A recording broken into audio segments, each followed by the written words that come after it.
Hey guys, how are we all? This is the matchup so far. We have come a long way in the tournament. More than half the games have been played out already. This is going to be WB 3.2 for Wally versus PLA, and the winner of this round gets to the grand finale, which is going to be played out next week. And the loser of this round goes to LB 4.2 right there. And both the losers of the semifinals will play it out for the third place. So that's also something we are interested to see. Yeah, absolutely. I mean, the reality is we've got to that point of the tournament now where it doesn't really matter, who wins or loses. We just want to see great games because the good thing is that no matter who's left, they've all got a chance to win a prize here.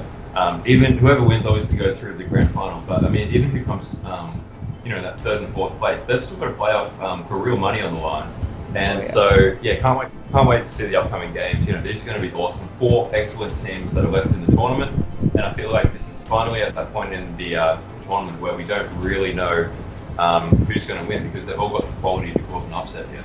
That's right. And I'm excited for this game. Are you guys able to hear me right now? Yeah, it sounds like I can hear you fine, but maybe the stream can't hear you as well as normally. So continue to let us know, guys. Give us feedback because we want to make sure the audio quality is tip top to match the quality of these games coming up.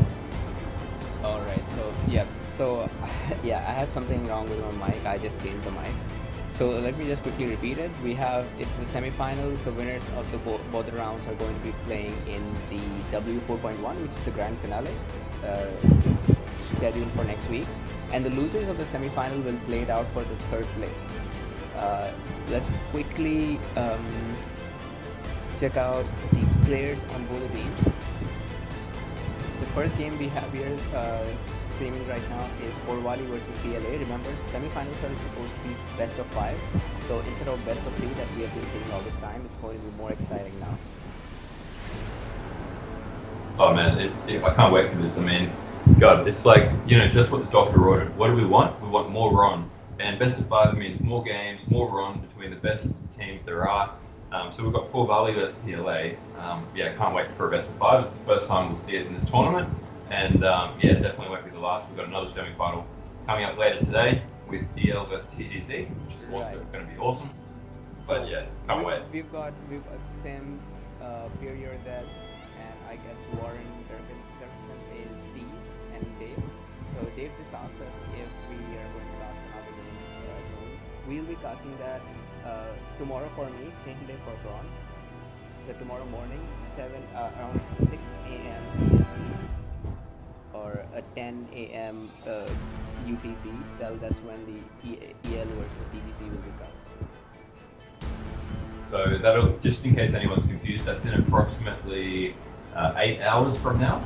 So if you need to go to bed, make sure you go to bed after this match, and then wake up nice and early Oh because yeah. yeah, that's going to be an awesome match I too. guess that'll be 10 hours from now. But yeah, so you still have 2 hours before you can go to bed. Yeah, exactly. Who needs sleep? Who needs sleep when you've got Nomadium semi-finals on? I mean, that's the question you need to ask yourself, and you know the answer to that. It's All right. absolutely do not need to sleep, right, guys? This is going to be awesome. All right. Right before we start, we just want to get rid of all the technical problems. Are you guys able to hear us clear and loud? Just give us a message in the stream and we'll start the game. I think we do have the music still going in the background too, which I think is good because it provides drama. Oh But at yeah. the same time, not sure if that was intended. Oh yeah. I'm gonna reduce the media noise. So I'm gonna mute the desktop noise quickly just to see how's my voice coming up now. All right.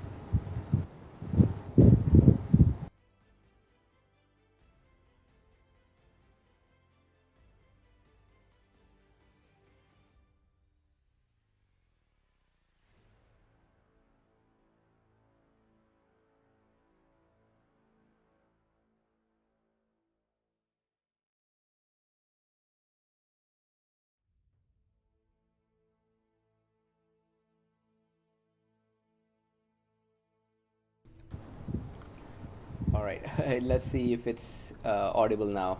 Can you guys hear us?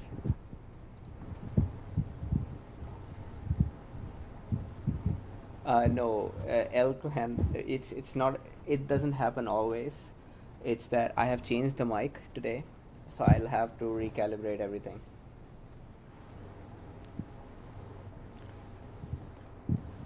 Um, let's just quickly see. Is it fine now? I can hear you fine, man. But yeah, we need to make sure the YouTube guys and everyone across the entire world can hear you right now as well. All right. So it looks like everybody's fine. We have got a 10 out of 10 from TGZ Fear Your Death. So that's all we need. Wow, that sounds a bit like that fashion show last night that FC Bob put on. Oh yeah. With the Citizens. That was a 10 out of 10. All right. Actually, that's you know what? I'm gonna change the title of that video right now to fashion show. Yeah, that was a brilliant fashion show. For anyone that's watching, Yeah, if you're curious what we're talking Russian about, fashion show. That suits the game. just check out the live stream from last night. It was the best of 3, 2v2, me and Jatin versus Bob and Joker. And yeah, Bob was basically dead, so he sent all of his citizens through my base, single file, doing a fashion show for all the viewers at home. Yeah, And, it's the episode 14. It's called Russian Fashion Show by FC Bob. Check it out. It was a funny game. That was good. But all right. So what do you think? Should we get into a quick summary of the players here? I mean, everyone knows who these guys are. Oh but, yeah, let's just breeze through it. So for Wally, we've got Coin, Surge, Zen Mechanics, Stain, and Prolace. All of these are top of the class players. No need to introduce these guys. You probably see them in the lobby all the time now. And one good thing about for Wally is that they have not lost a single game throughout the tournament.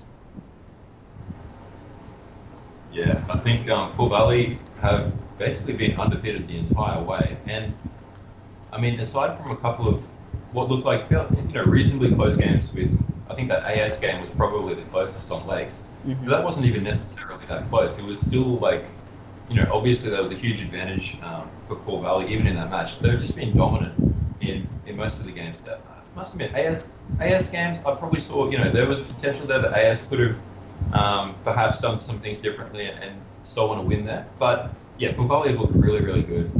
Obviously, Coin, Surge, Zen, and Dane, and Prolace. Like, look at that roster. That's basically an all-star, all-star kind of lineup there. So yeah, needless to say, they're justifying their top 4 seed at the moment.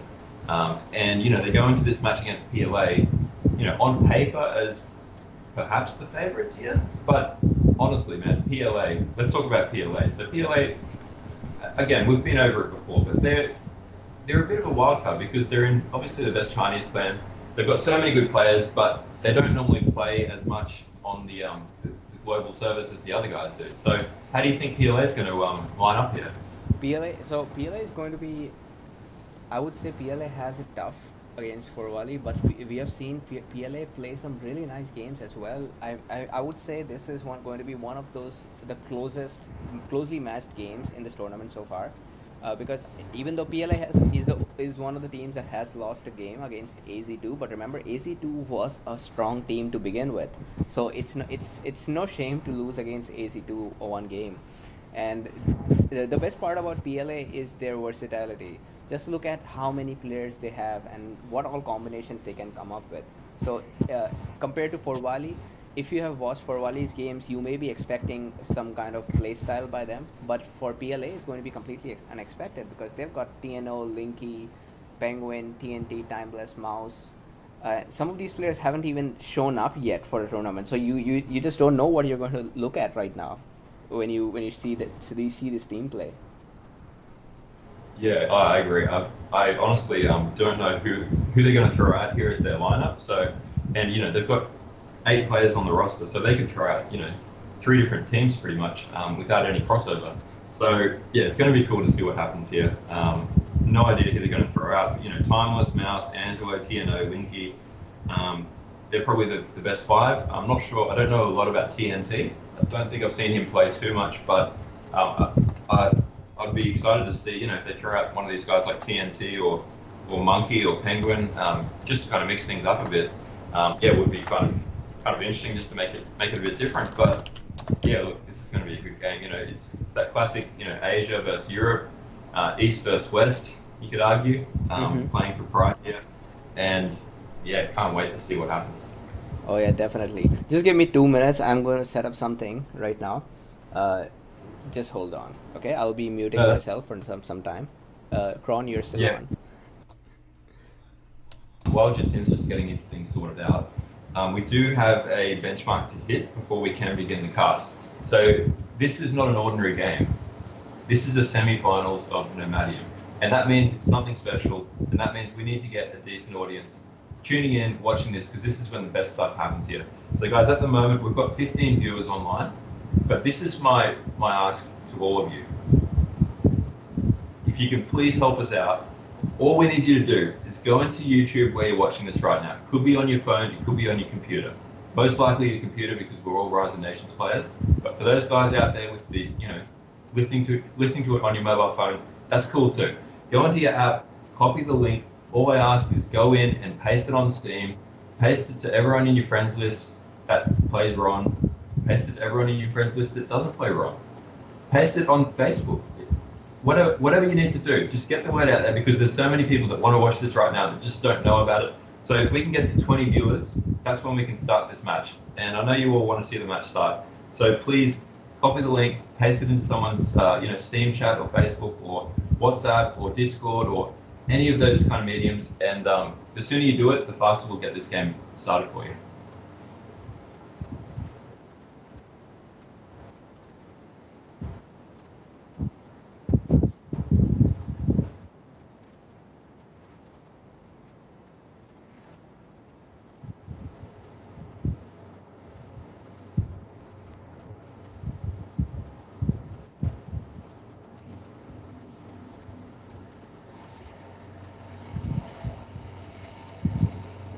Alright guys, I'm just checking the viewership count at the moment. We're still only on 15, so I just wanted to double check if you guys are out there helping out here. We just need you to copy the link, paste it in a few different Steam chats, and just get the word out there, because that's all we're waiting on to start here. So any assistance is much, much appreciated.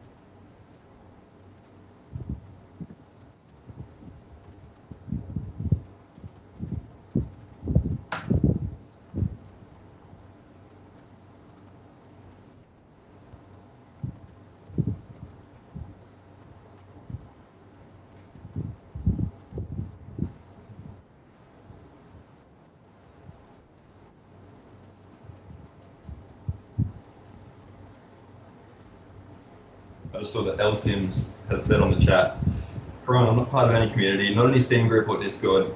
I'm just stuck with Dave and Boo. Wow, I feel so sorry for you right now, Sims. That's a tough crowd to be stuck with. Just kidding.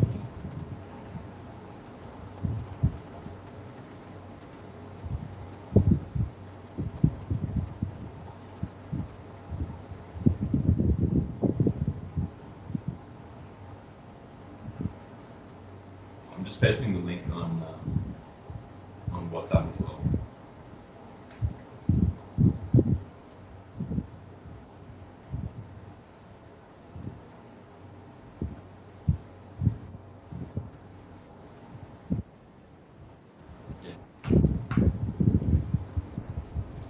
Alright guys, I'm back. Just before we start, I want to tell you all that for this stream we do I've put a notification bar on the top right. They'll tell you any current activities, any donations, and I've kept a donation goal for $50. Let's see if we can raise that. It's no problem if we cannot, but if we can, that'll be amazing. Let's see if we can work it out. And so far, I would like to thank YTSAV Yitsav, if that's how you pronounce. He has donated $7 to the stream in the past, so thanks a lot.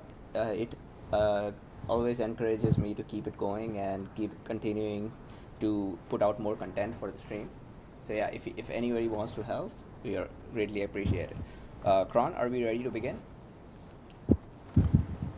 Absolutely, we're ready to begin. Yeah, I think let's just look at as long as everyone's done their bit, they've shared the link. I know we've got 16 watching right now, and apparently there's lots of people that were in the game earlier, so when they finish, I'm sure they'll also jump on. But yeah, let's get stuck into it. We've got a best of 5 here, so there's plenty of run action to get started and get straight into. So what do you think, Jatin? Should we load up the first match? Oh yeah, let's go. So I'm loading the first game.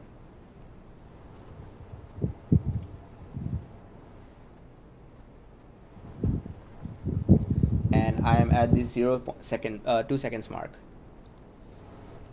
Second mark. All right. I'm also at the 2 second mark. And Okay. wow. So we're ready. It's 3, 2, 1. Let's go. Do this. And the first thing that points out, it is a 4v4. Oh yeah. Wow. And really, I appreciate both Forwali and PLA for giving us a 4v4. It's no joke to arrange 8 players to be at the same time and punctually be able to start the game. So yeah, that's amazing. We got TNT, TNO, Timeless, and Mouse. I think it's going to be TNT's first game in the series. Am I right? Yeah, that's the first time I've seen TNT show up in a match, as far as I know. So there's no Linky here on the roster, and no, who else isn't showing up here? Angelo, I guess, is another person they've played with. But yeah, TNT is definitely going to be an X factor here. I'm sure the fact that he's in PLA, he's probably a really good player. But yeah, absolutely no idea what level he's at, and yeah, it'll be interesting to see how he goes. Yeah, on this side we've got everybody from Forwali except Prolays. I guess we may see Prolays in future games. These guys have got 5 games, so they can easily rotate. That's not going to be a problem. Yeah, I feel like this is a really, really strong, almost a dream team here for Forwali. I mean, I have a lot of respect for Dane, and I mean, we already talked about Surge, Stan, and Point. We know how good they are. But Danius is one of those players that I just find him to be a really, really smart player, and he's definitely underrated by the community, I feel. And so that's a really, really strong 4. And I mean, this is on Aussie Outback, by the way, isn't it? Oh, yeah. Yeah, Aussie Outback, yep. Yep, so Aussie Outback, what a great match. What a great map, what a great country too. Australia is a nice place to live. Mm-hmm. And but yeah, aside from, no doubt.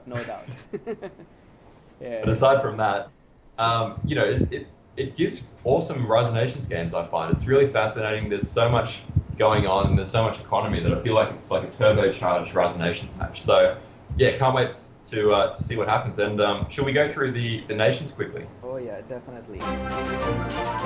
Whoa, wait a second. We just interrupting. We got a $6 donation from GamerBoy70. So we are 12% already on our target of $50. Thanks a lot, man. That means a lot for me. All right, and then That's awesome. That brings us back to our selecting the nations. Let's look at the nations. So let's say if you were to be in one of these teams, based on the nations, which team would you rather be on?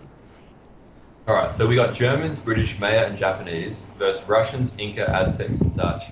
And I mean, of those sets of teams, the one that stands out to me, I think I'd probably want the Forwali team here. Germans, British, and Japanese are all really, really strong nations, especially British on this map because of the ability to fish and get up to 125 food really, really quickly.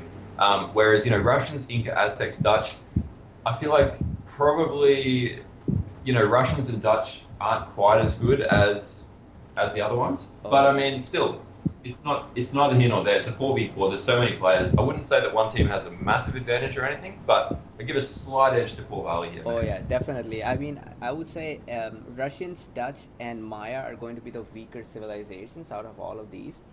So, but again, Russians, they can be quite tricky in this map. It's not very much expected to see people going despot just because of so much fish is available.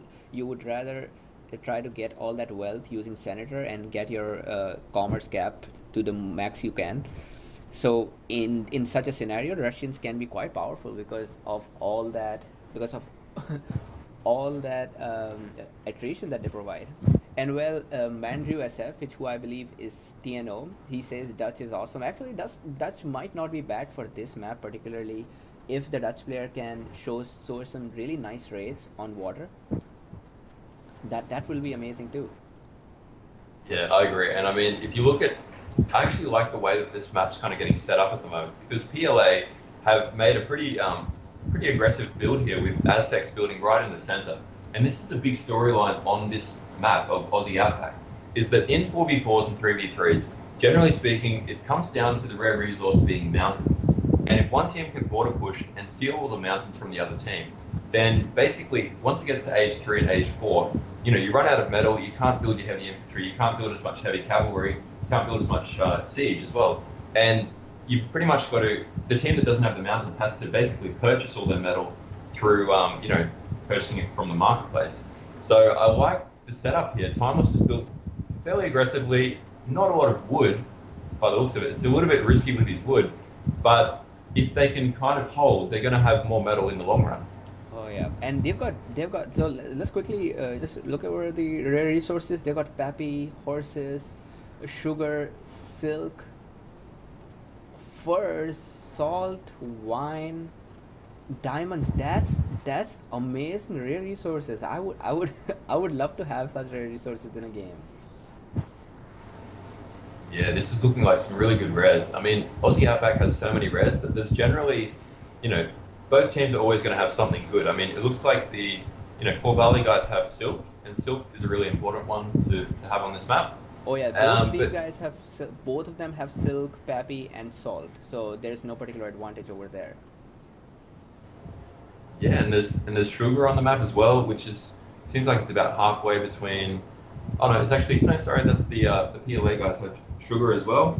So yeah, look, plenty of good rares. It's going to be hard to keep track of exactly who's got what here because 4v4s. This is the first 4v4 we've cast, and I suspect the action's going to heat up very very shortly. I mean, you can see that looks like blue is starting to raid already, and has gone middle one here at the top of the map, TNO, and oh yeah, just classic TNO style here. TNO is such an aggressive player, and yeah, I love to see him mix it up like this. Oh, he's a little late. He could have prevented Surge's barracks to be completed. But again, I want to point out something here. TNT has decided to put Civic 1 first before Commerce, so that helped him to get Timeless's woodcutter camp secured, and that's amazing. In team game, you want to help your ally as much as possible. So if TNT did not put that city here, you can already see that Dane was trying to hog that woodcutter camp, but now he cannot. So a really good teamwork there. Meanwhile, here Timeless is going on raids. He's Aztec, so it suits him perfectly. Yeah, I mean, we saw in that game, it looks like Timeless has got Aztecs for the second time. In the last tournament match, he was also Aztecs, and that was when he destroyed Fireman, I believe. So we've already seen that he plays really, really well as Aztecs. And last time he was Aztecs, he was very aggressive. He pulled Militia, and this is probably not as good of a map, especially against British here, because British are quite a good defensive nation here with the Archers. But I wouldn't be surprised if he pulls off something crazy a little bit later into this match. Yeah, if I remember correctly, Timeless was Aztecs in that game against AZ2, right? And that was Aussie Outback as well. Yeah, that's correct. Yep. Yeah, and so he did play really well, so I want to see if he can pull that off again. Now, something to notice here, Forwali has got silver on the sides, close to Berlin, or on the shore, next close to Berlin, yeah. And they don't know about it, but the PLA team does. So yeah, wow. So that's going to be changing. Now, another thing I want to point out here is that Forwali team has got 2 super fast civilizations, while none of the PLA teams have super fast civilizations. When I say super fast, I mean Germans and Japanese, which can age up much faster than any other civilization. So this is going to be, initially, if this game doesn't go for too long, if they start attacking early, now this German and Japanese combo is going to be helpful. But if this game draws out for too long, then again, Dutch, Inca, and Russians, the Aztecs, they are going to overpower, or they're going to be at least balance it out. That's it. I mean, at the moment, in the early game, I definitely give Bali the better nations. But, I mean, yeah, as you rightly pointed out, I mean, Inca is a great nation in the late game, especially if TNT can get a Colossus.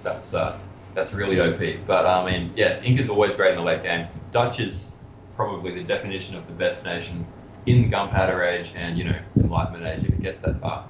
And then, we've talked about this before, but we've cast many games with Aztecs, and Aztecs just get stronger and stronger and stronger. I mean, the later in the ages they get, once you get your gunpowder, just the amount of plunder you get is ridiculous. So I guess the storyline here is that as this game progresses, if it stabilizes into a long, drawn-out macro game, I feel like PLA is going to slowly get stronger and stronger here. Oh, yeah. Now, Green does not have a good economy. I mean, his water camp has been strangled completely by Dane's border push. So Timeless, I mean, I was talking about Timeless actually. Yeah, Timeless is struggling to find a new woodcutter camp. So that's going to slow him down severely. And here they've got British and Germans. Germans are fast, so in case they want to rush early, Germans are right there. On other side, British are slow in the beginning, but they have a super strong late game thanks to their extra 25% commerce cap. So this is going to be very strong game here. Like Inca and Aztecs, both of the best civilizations from PLA right now against Germans and British. On the other side, they've got Dutch and Russians, which are not the best. So I would say it's more up to green and light blue here to finish the game. The other side may not be able to overpower that much. No, I agree. And I mean, another thing worth pointing out is that Surge is doing a great job at the moment behind the scenes raiding with these light ships.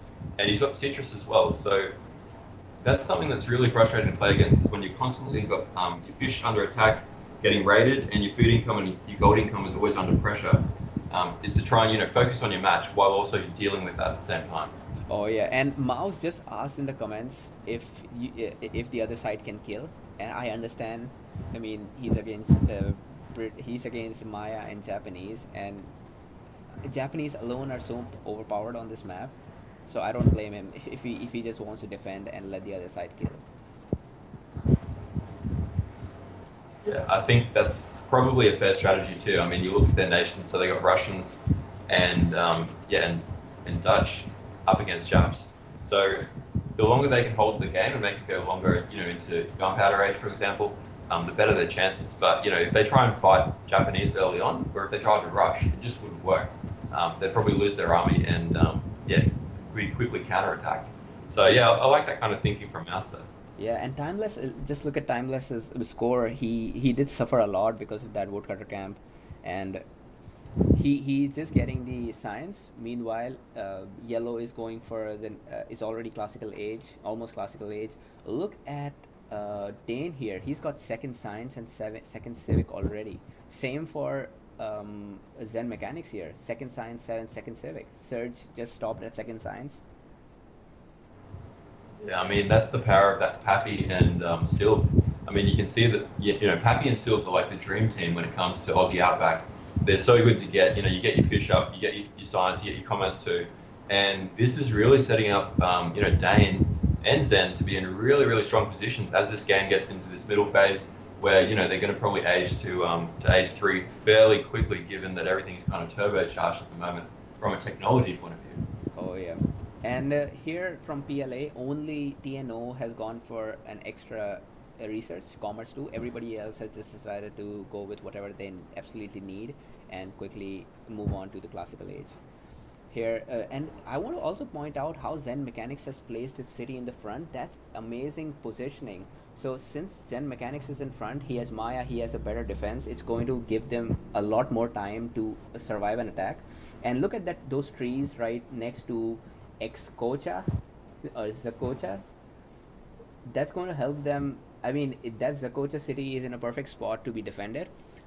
This Surge city Nara is something they want to protect. In case our TNO or Mouse, I would be looking to attack Nara. That seems to be unguarded and an easy target. And the Wonder Game has already started here. Colossus from Timeless, who's the Aztecs player, I don't know. I would expect the Inca player to get a Colossus. It just makes more sense. But if Timeless wants to boom, well, that's not a bad idea either. If with that Colossus, he's going to have that extra population, and you know what we have seen, what Aztecs can do with extra population. They're absolute disaster. Like they can wreak havoc on their opponents. Oh, I mean, seriously, Aztecs with Colossus, it's almost like you build up that death ball of units, and once you get so big, it's just you cannot be stopped because you try and attack them. They basically feed off your army. Your army is food to them. So, I mean, if yeah, there's a way that Timeless can kind of settle down here. These guys can boom up. I think PLA is probably in the best spot if they just build castles, sit back, and just try and get economies of 200 eco each, and just try and age up as quickly as they can because I mean, at the moment, you look at the kind of state of affairs here. You've got Zen building hanging gardens.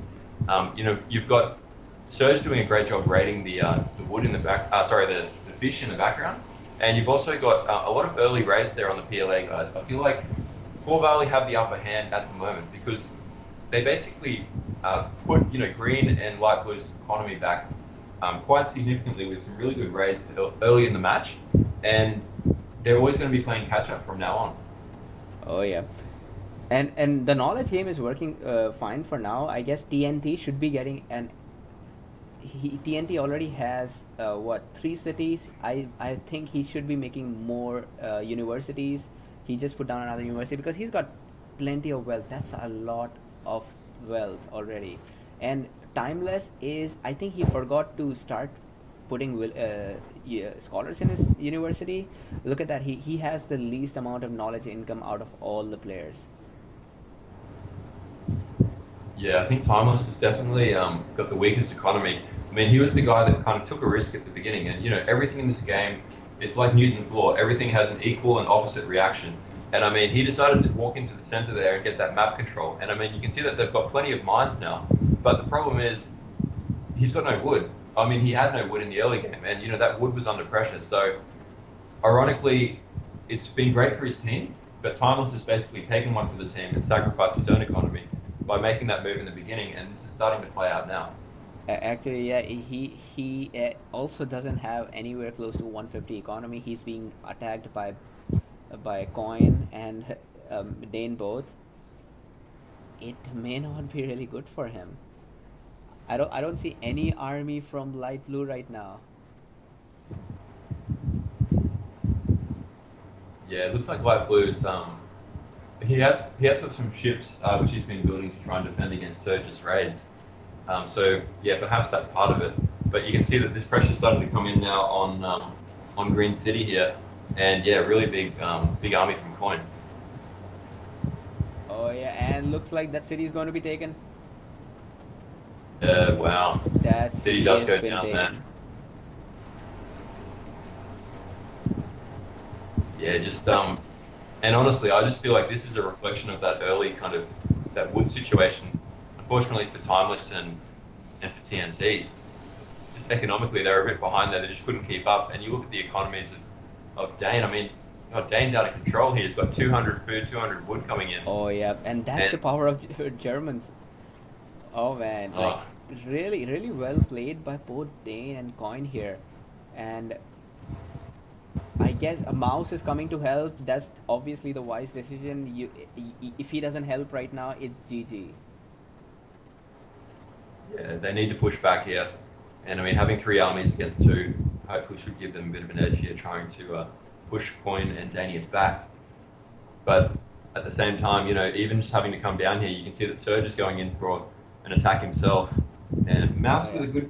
a good castle there. So Oh yeah. Mouse is in a good I mean, I position. have to give it to Mouse as well. Look at that castle, that Russian. So this is another point where Russians help you. Ev- so yeah, Serge will have to go back. There is no way he can attack that at this point. So well, Russians are not that bad after all.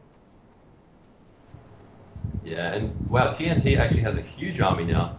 I don't know where he got all those archers from, but it seems like they just popped out of nowhere. But yeah, it looks like PLA guys are doing well here with that pushback, and yeah, Danius and Coin are needing to retreat here for the time being. Oh yeah, but then this did hurt Timeless a lot. Just look at his economy. It's a complete disaster. Yeah, exactly right. And I can see TNO is building pyramids here. So in the background, PLA is doing everything right. And it looks like Surge is starting to push forward here with his own Japanese army. Oh Uh, yeah, just, he is. He is. uh, He and he's got 3 catapults good enough to take that city down. But blue is also there. Blue is there to help. I don't. Purple has got his army also, but I don't think purple. Actually, purple is attacking from the other side. But meanwhile, I guess blue will be able to save white from Surge's attack. Meanwhile, light blue needs to support green until green is back on his feet. It's really bad for green right now. I just don't want to be him at this point. Everybody else in the game has an awesome economy, but him. yeah, it's tough. There's just not a lot of trees for him to get. He hasn't got a lot of mines either. So he's kind of that player that was the odd one out as far as being first dibs on getting, the mines up and getting the woodcutter camps. So yeah, it's a tough spot for them. I feel like, unless they can try and figure out a really nice attack here, it looks like Danius with his huge economy and coin are just going to slowly take the city. Oh yeah, and I don't think Mouse can help this time. Mouse will have to stay there because Surge is ready with his army. He can attack anytime. Actually, he is going for it. Yep. And I don't blame him. If this site loses, what's the point of this whole game? He has to help them. Yeah, exactly. I mean, they need to kind of hold this somehow.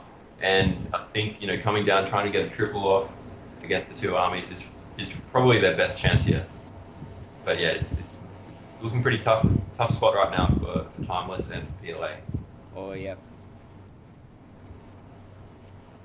And Surge is not making any move. Surge is on the population limit. Meanwhile, not to forget, Zen Mechanics is already. He has all the researches needed for gunpowder age. Probably he's the only one who has everything required for gunpowder. Yeah, 247 knowledge income coming in from Zen. I mean, that's absolutely insane. And yeah, it's not going to take too long. It looks like you can see in the chat actually, Search just said, Zen, we must kill. He's getting tripled. And Zen's replied, okay. So I suspect Zen is going to come out with a vengeance. I mean, Zen's been playing fairly, he's been booming up for most of this match so far by the looks of it, doing a bit of raiding, sending his army at the top. But, once he hits gunpowder, that's probably going to be another storyline in this game because he's going to hit it way before anyone else will. Oh yeah, and I want to say I think Zen is the boomer of Forwali team. If you remember that game against AS when Zen went Science 4 in classical age. Oh man, absolutely insane. I've never seen someone crazy enough to do that, except obviously Zen is crazy enough to pull it off. And I mean, I know that was Great Lakes, but still, I've literally never seen someone go Science 4 before H2 before in my life. So I think Zen has definitely got that tag. I mean, Zen is such a good boomer. That's kind of how I view him when I play against him. He just always hits the ages much faster than anyone else. He's the kind of guy that hits industrial age when you're still in, medieval age. So he's industrial age. He's got tanks rolling through, and you've got pikemen trying to hit his tanks, and it's just not working out for you. Oh, so yeah, I mean, at the moment, that's looking like that's where he's heading. I mean, with that hanging gardens and pretty decent knowledge income coming in. This is going to be interesting once he hits age 4. Oh yeah, and something very strange from Dane, he's got extra commerce instead of anything else. So he is aiming for a 250 economy right now. We don't see that every day. No, that is pretty crazy. Okay.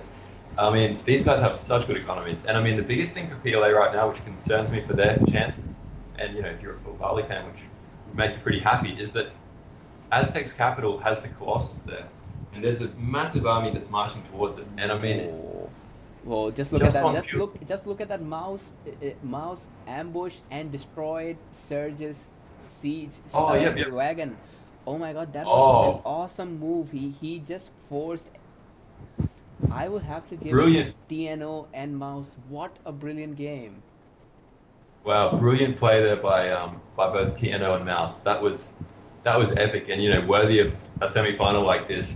That took out a huge chunk of Surge's army there, and really looks like it gave PLA an even footing in this top side of the map. Oh yeah, I mean, if Green was doing fine, I would say this game would have been super interesting, and a lot more balanced. But right now, it just looks like the game is in a lot in favor of Forwali.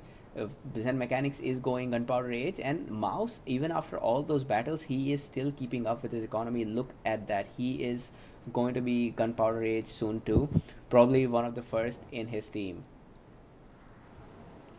Or maybe not. Yeah, wow. TNO is also going to be aging soon. I mean, yeah, TNO and Mouse are playing like unbelievably well at the moment, and it's really going to come down to, I guess, if they can somehow help out their teammates at the bottom here, because it looks like as we said before, yellow and orange are both economically superior at the moment to green and light blue. But at the same time, green and light blue do have wonders. They've got Colossus, they've got Terracotta Army as well. I didn't actually see that go up, but Terracotta Army, what do you think of that decision there? Oh, Terracotta Army is a wonder. I mean, a wonderful wonder in Gunpowder Age, when those light infantry turn into arquebusiers. Yeah, it's an amazing sight. At this point, I won't say those Javelineers are not that useful. Maybe actually against British, the Javelineers are not that bad. Mouse said GG. I think they'll lose their side. But TNO is aging as well. TNO says just keep playing, and I like that spirit.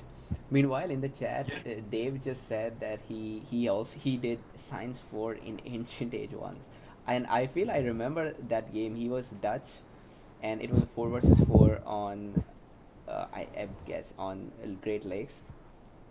Yeah, and that's something you should you want to think twice before doing. But if it works out, then you're in good luck. TNO is going to lose that city. What do you think? Yeah, looks like that city's probably going to go down. That's a really nice. Was that an ambush right there? Oh yeah, that was an ambush. Great job by Surge here, but he's still going to be doubled because Zen decided to go from the other side instead of here. I do not understand why he would do that. I think that was a bit of a blunder there by Surge. I mean, I'm not sure exactly what he was trying to achieve, but he surely would have thought that there was a chance that they'd have armies on both sides which would come in, and it looks like he's essentially lost his entire army there for really no game. Yeah, probably a bit of a blunder there by Surge. Oh yeah, and that can change the game completely, because now Surge's army has been decimated, so it just leaves Zen here. And I guess here TNO has a big enough army that he can take care of Zen Mechanics. Meanwhile, there is a battle going between TNT and Dane, and TNT is taking care of that really nice. He just saved the city, and he is pushing back Dane as well. And Mouse is back here again to help Timeless. Oh man, I feel so bad for him. I mean, I know he's been thinking, damn it, if I just could focus on Surge instead of helping my ally all the time. But at the same time, it's required. He can't help it. Man, this is the first time in the match where I've thought, you know what, PLA can actually win this game. Oh yeah, because PLA can. Somehow they've absolutely come from what I thought was definitely on the back foot. I mean, the fish were under pressure. They had really bad economies, and then you look at where they are now. They've got pretty much like way more wonders than Full Valley do, and I guess Surge losing that army has definitely put them a little bit weaker on the military side, and they're starting to stabilize here with those nations like we talked about. We've got Aztecs, we've got Inca, and we've got Dutch, and they're all really good nations in the late game of this kind of setup. Oh yeah, and just something to know. I mean, Zen Mechanics has got Hanging Gardens, and despite that, TNO has a better knowledge income than him. In fact, TNO has got an extra military, which gives him the operations upgrade. And that upgrade will allow him to take out this army from Zen, even though this army is slightly bigger. But I would have to say, really nice play by TNO. And meanwhile, Zen Mechanics is not thinking of ending the game right now. If you go Science 4 and President, that just tells the enemy that you are not trying to get finish this as soon as possible. Your idea for this game is to draw it out till Enlightenment Age. Yeah, exactly. And you look at TNO versus Zen. I mean, Zen was booming so hard, but TNO's actually got a better economy because the power of the Dutch. I guess he's got so much extra income coming in, and he's got a higher set of commerce there. So, or is that from the wonders? He's got the pyramids and the Forbidden City. So that's definitely helping him out there. Oh yeah, And yes, and TNT just committed suicide with his army. What is he doing there? He just oh he no. just ran into Dane's army. That had. Oh man, I feel so bad. TNT was doing amazing there, but Yeah, I if mean, he loses that city, then I mean Green is already on back foot on the other side, and with TNT on back foot, this was GG for this side. And look at that, Mouse and TNO, they are fighting it out so well. yeah, there's a huge battle here between Mouse and TNO and Zen and Surge. And wow, I mean, it's looking like PLA's starting to get the upper hand here. They've got more units, and yeah, it looks like a relatively good engagement here. TNO and Mouse definitely playing as MVPs here for PLA. Yeah, and Dane just said, "I think I can win here." And yeah, clearly, with after that suicide from TNO, there is, yeah, I don't see how TNO and Timeless are going to survive this. And Mouse is back again here. If you check this, Mouse is trying to come back, and all right, yeah, that's Mouse's life throughout this game. Just survive and help the other side. I mean, Mouse is just one of those guys. He's just such a nice bloke, and he'll come in and save the day. I feel like he's like kind of the Superman of PLA right now because he's coming down, helping his teammates out, going back, killing an army, coming back again. So yeah, I think they're definitely going to need him to be the nice guy one more time Oh here, yeah. and just try and help balance out this bottom side of the map. And Glasgow is going to be captured by the Russians.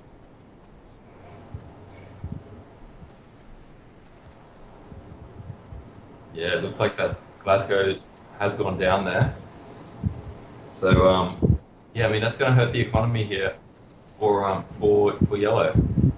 So Oh yeah, and it's, just again pointing out, Zen Mechanics did the printing press upgrade in the university, and he's got an amazing knowledge income right now. So that was the payoff. He decided to go for science before military. So because of that, he did lose that fight against TNO. But on he got the better part of the deal by getting a better knowledge income, and now he's going to be Enlightenment Age first.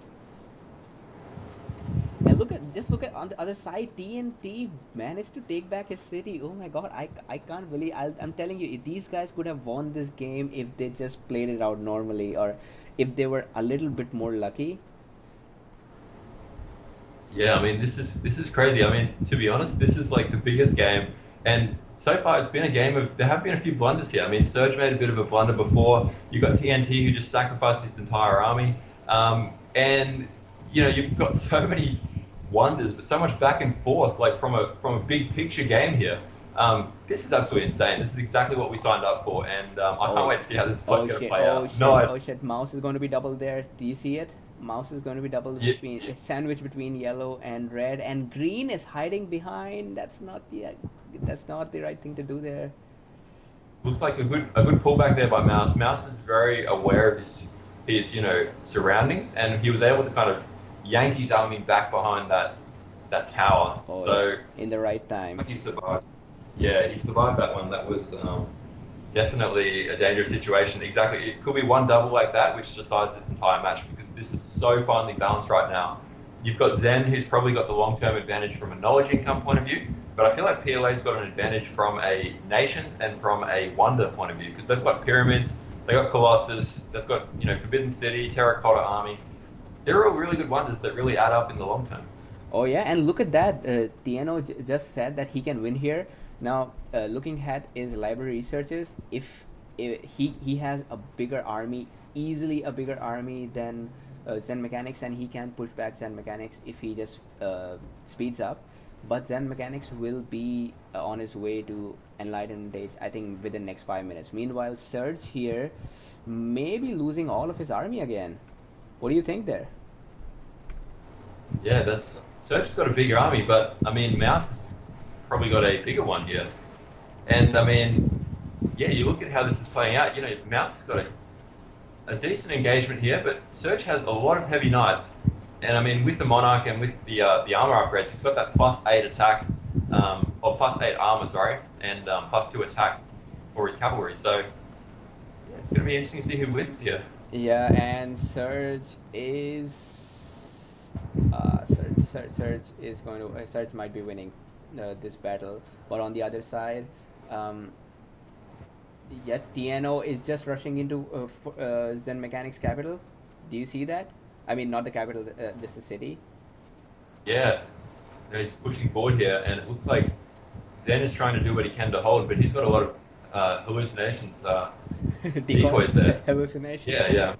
I'm thinking of the wrong game, StarCraft. No, this is not StarCraft, this is Rise of Nations, yeah.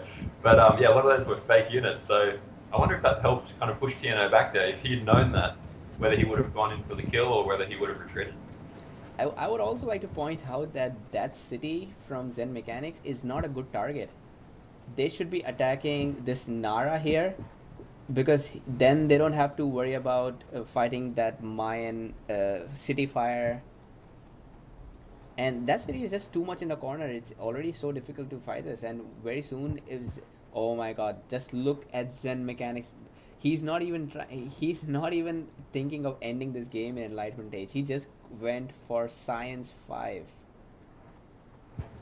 Absolutely insane. This guy needs to be checked into a psych ward, because seeing him go Science 5 there before Age 5, man, this is awesome. This is exactly what we want to see in these kind of matches.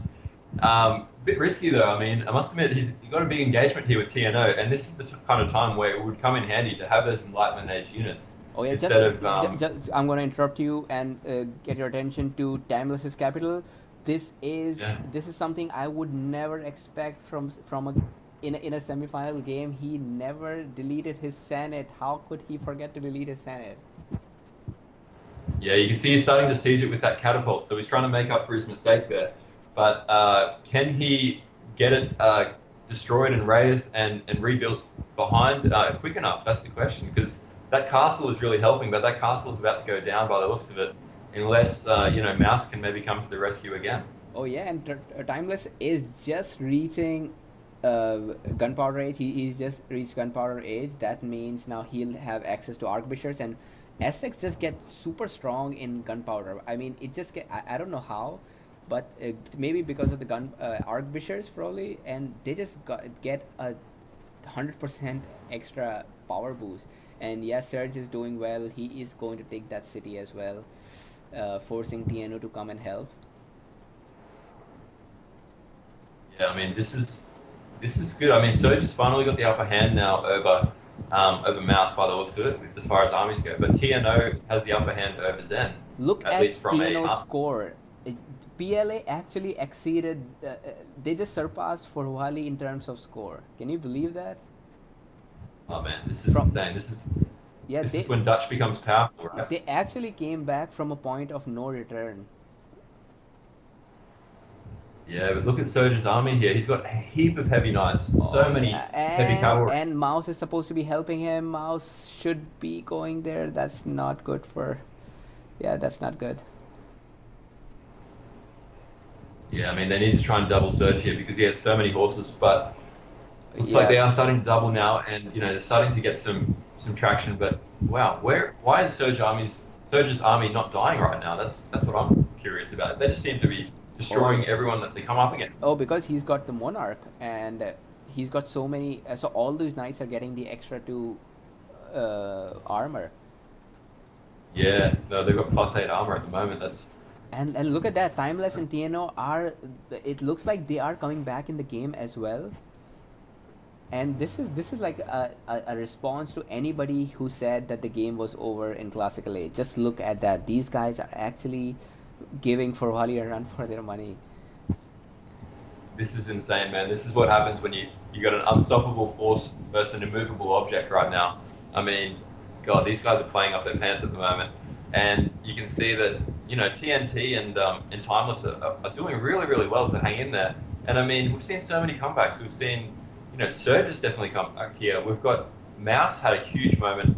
TNO's got the best score in the entire match. So everyone is just everyone knows how important it is. TNO is going to age before Zen Mechanics. This is crazy. Wow, that's the power of the Dutch right there, and he's playing Dutch as well as I've ever seen it before. Meanwhile, TNO and Timeless have got their city back, and I don't think Yellow is not close to aging. Actually, Dane is close to aging, and TNT is not. So the green and light blue got a kill here very fast. Zen Mechanics just said we have to win here, because I think he realizes that the Inca Aztecs combo is getting their advantage, and they are overpowering their side. And meanwhile, some raids, like raids coming from TNT. He just probably took out that whole woodcutter camp through his dragoon. There's really much going on in this game. Oh, there is. And I mean, you look at the ocean too, there's heaps and heaps of ships from Mouse just protecting their waters. So there's all these things going on in the background here. This is absolutely insane, man. I don't know what the hell's going on, but I'm just thankful to be here right now watching this. Just look at Green's army. He has a lot of units inside the city, and even everything that's outside is so big. Oh my god, Green is going to take this now. That Colossus is finally paying off. He has got the upper hand. And while he's nowhere close to aging, he can easily overpower that British army. Oh man, I cannot believe what I'm seeing. TNO and Mouse are both Enlightenment age, while nobody for Forwali is in Enlightenment yet. And how the hell did they get to Enlightenment age? They didn't have Hanging Gardens, but they managed to get there first. But yeah, this is definitely the time to strike when you've got that technology advantage. So yeah, I wouldn't recommend they wait around too much longer. And I mean, it is it partially Zen Mechanics' fault, because Zen Mechanics went for an extra commerce and extra science. So if this game draws out to Industrial Age, no doubt no doubt for Zen Mechanics going to take this for Wally. But at this point, the way blue and white are attacking Surge, who might be aging to Enlightenment Age, but not in time. I guess Zen Mechanics' mistake is going to be a big mistake for Zen Mechanics at this point. Green and light blue are both doubling green. I mean, they're both attacking green and orange, but look at that massive army from green. That's just huge. Oh man! Holy shit! Is it going to be that first game where Forwali loses? Mouse. I'm not going to call it. I'm definitely not going to call it. There's been too many back and forths, but this is definitely looking like PLA have the upper hand for sure. Oh shit! PLA just took down that city. Meanwhile, Zen Mechanics is trying to attack Hague. Oh yeah, Coin said they played well. Oh man, it looks like Forwali is starting to think. This is a slap on the face for anybody who said that the game was over. And Dave, are you listening? Because you just said the game's over to bring us the next game. Just look at that. That was the best comeback ever in the history of Rise of Nations. Wow, I'm absolutely speechless right now. That was an incredible match. I was kind of keeping an eye on the scores for the teams as well, and I think the team scores swapped over about 5 or 6 times during this match. Like, so many times I thought, oh geez, Forwali's going to win. No, PLA might have a chance. Oh, PLA's going to win. No, hang on. Geez, that was well played by everyone involved. Far out. I think TNO and Mouse definitely on the MVP list for this game. But wow. And Zen Mechanics said it was my bad, and I would say I will in an unqualified way, I would say yes. He became overconfident at a point. He should have just gone to Enlightened Rage as soon as possible and killed their side. I Oh, think I mean, seriously. I understand why he would go Science 5 because it clearly looked like yellow and orange had an edge over their side. They were clearly winning, but in games like this, you never know. This is amazing. I have not seen such a game in such in a long time. Oh my god, I can't wait for the next game. Man, that was insane. Can you bring up the scoreboard, the Oh yep. score graph, the Oh yep. stats? Because this tells a really, really fascinating story here. If you have a look there, because basically you can see it's so obvious that Timeless had such a bad start to this game. He was just holding on for dear life. He was the guy that kept getting attacked. He had the Colossus, but look at that graph. I mean, he basically hung in there the entire time and somehow managed to get back into, once he hit Gunpowder Age with Colossus, with Aztecs, that's when things started to kind of turn for green. But I'd almost say at PLA, you've got to give it to every single player on the team. TNO and Mouse played absolutely amazingly. Timeless, also, he didn't have the big score, but he had that role in the game where he basically walked into the middle, got that map control, and was basically defending the entire game with no wood. So Timeless did an incredible job to come back. I mean, TNT, yeah, look, he made that blunder where he lost his army a bit there, but still played a really solid game, and they were winning their side at the end. So full credit to the PLA guys. Wow, what a team! What a team effort there. And Mashroor Tofa says it's going to be a 2-1, but let me remind you, this is a best of 5, not a best of 3. So we have a lot of games to play out still. We cannot take a lot of time for one game. So let's just quickly look at the military score. TNO had the highest kills, and Coin had the highest loss. It looks like TNO killed all of Coin's guys because it's the same number. And on the economy side, Zen Mechanics had the highest knowledge, but he just couldn't use it for the right time. And I guess that's partially what cost for Wally their game. Yeah, I think so. At least his side. They could have won their side if Zen Mechanics did not go extra science and commerce. That was absolutely insane. This has definitely gone down as, I'm going to call it probably the most exciting match that we've cast in this tournament so far. Easily. Incredible. That's all I can say about that. Geez, that was incredible. And I'm speechless. My jaw's dropped. This is crazy, and I'm just glad right now that we've got a best of 5. So there's potentially 2 to 4 more games similar to this coming up. Oh man, I am breathless. Let's quickly jump into the next game. Yeah, let's do it. Okay, so semi-final number 2. All right, another 4 versus 4. I am at the 1 second mark. Tell me when you're ready. Right, I'm at the 1 second mark too. So on your countdown, let's go. All right, 3, 2, 1, let's go.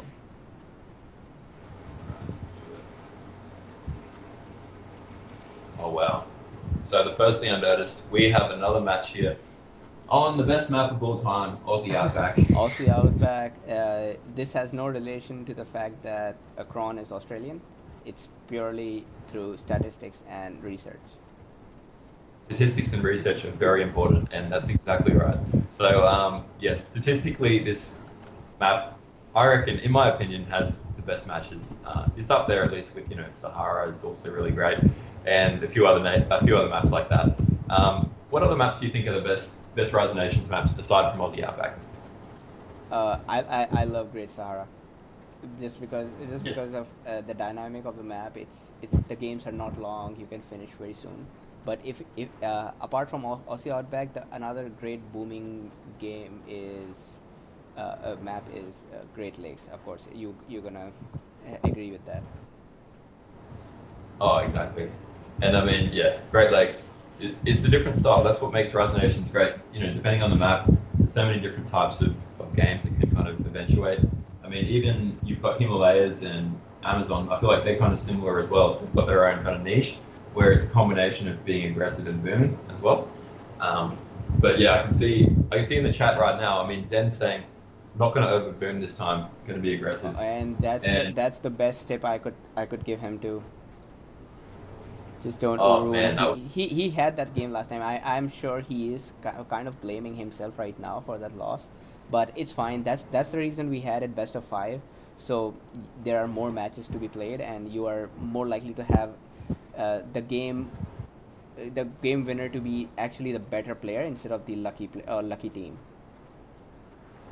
Oh yeah, exactly. I mean, it smooths out the variance. If one team gets unlucky with bad rares or bad nations or something like that, it means that you're not losing your tournament just on that bad luck there. You've got plenty of opportunities to turn it around.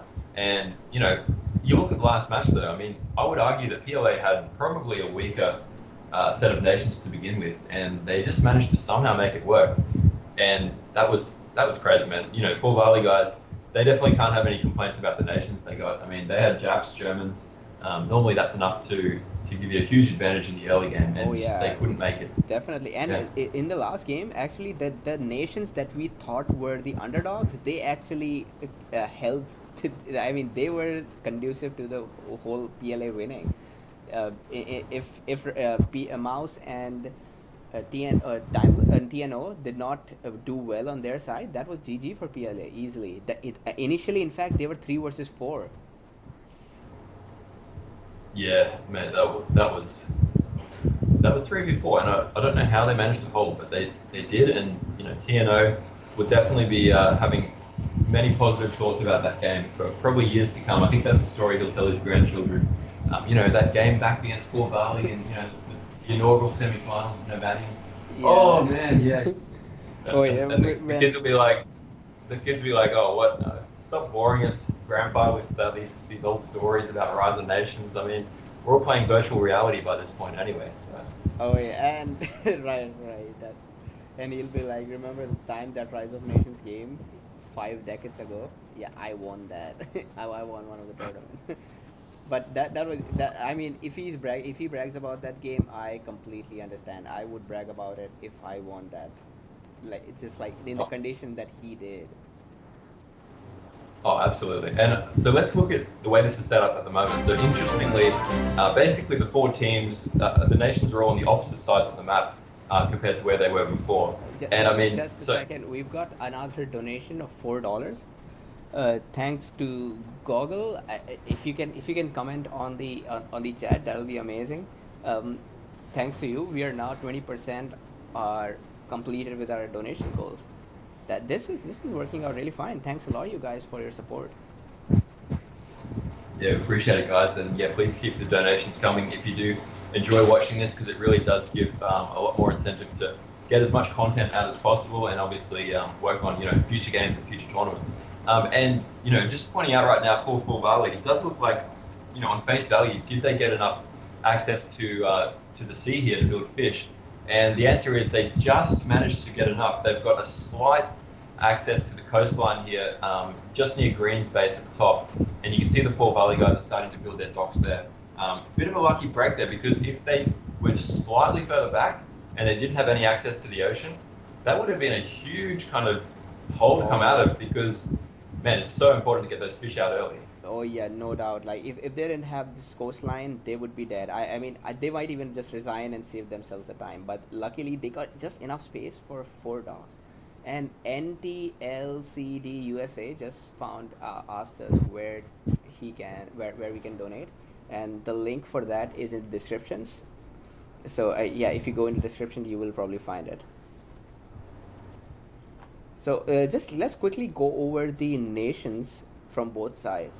For Wali, they've got Koreans, Germans, Iroquois, British. All of these are amazing nations. Maybe Koreans not as good as the others, but remember last time we had Maya, which we thought was not as good, but turns out Maya, Zen Mechanics did a great job with booming. And Koreans are similar to Maya. Maybe I would say Koreans are a little better than Maya for booming.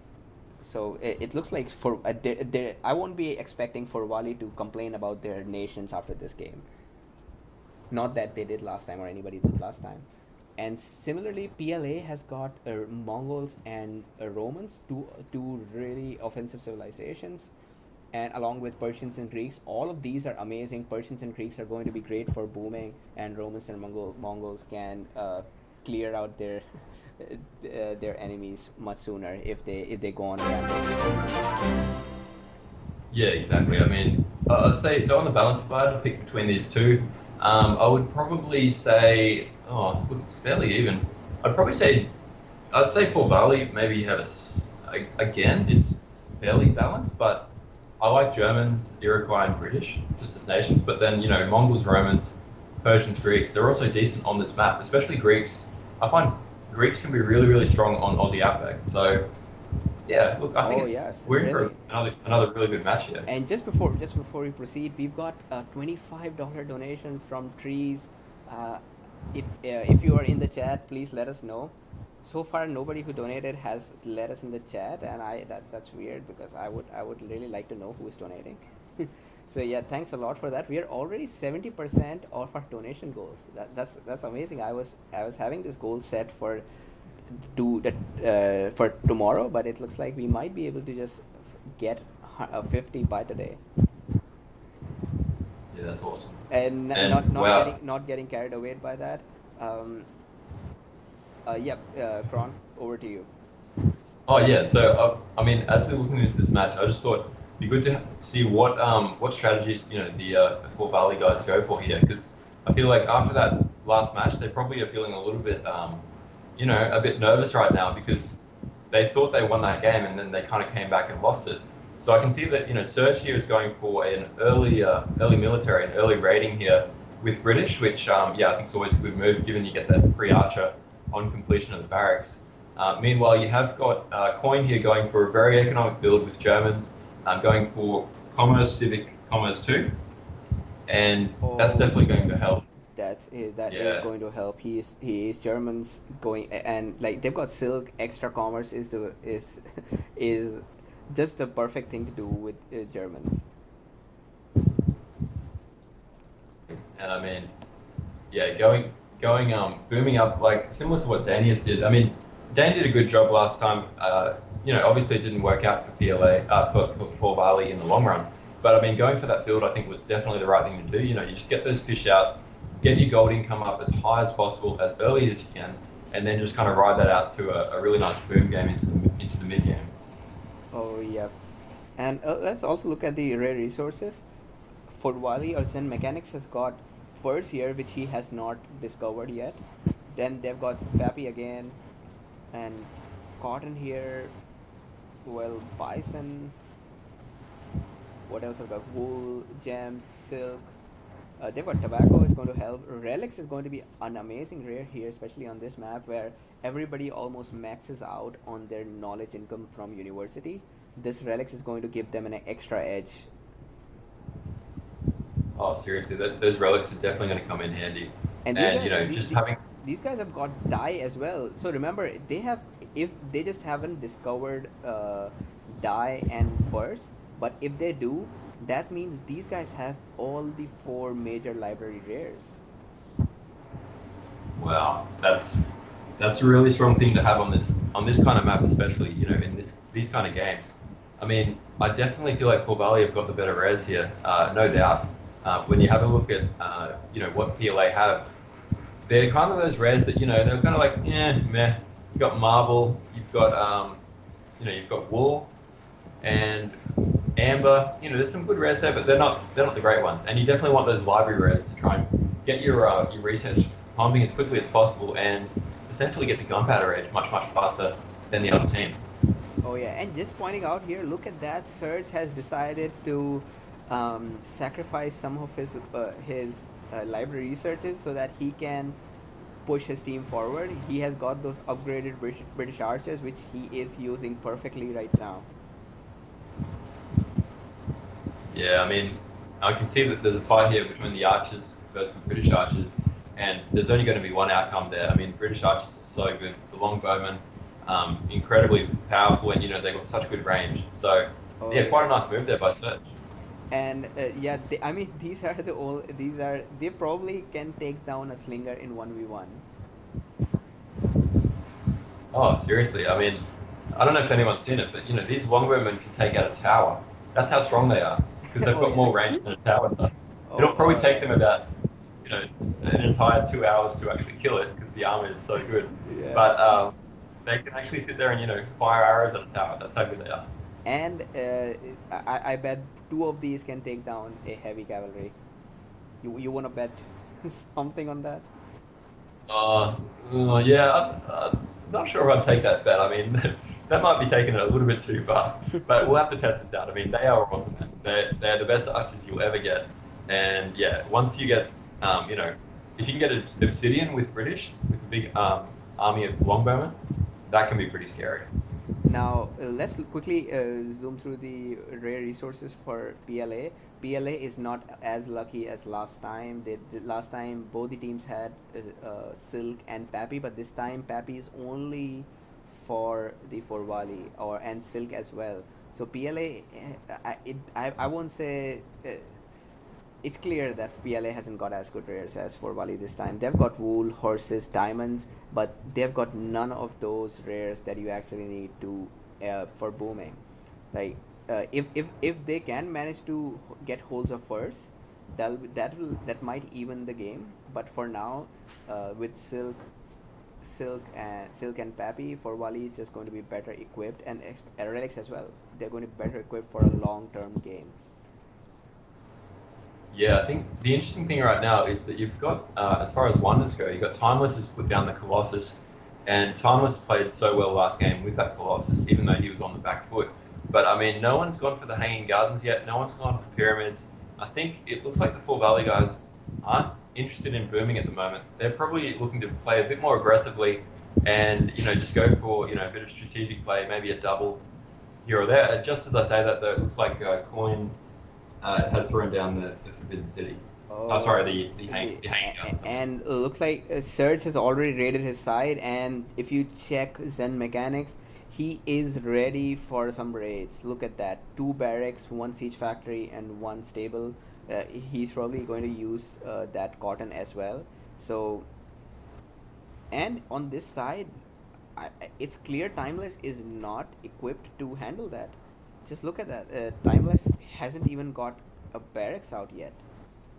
So if this attack, if Zen Mechanics attacks with a strong army, that's it for Timeless here. He doesn't even have a tower yet.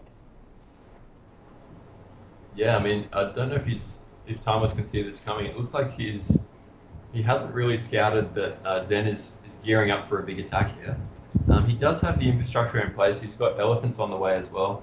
So, elephants obviously are great for defending because they can't be bribed in your own territory.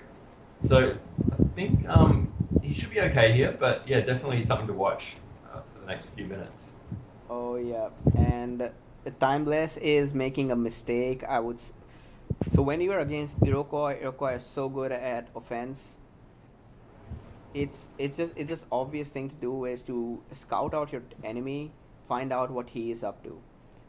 Timeless can already see the barracks and stable, and he can just see his city getting sieged.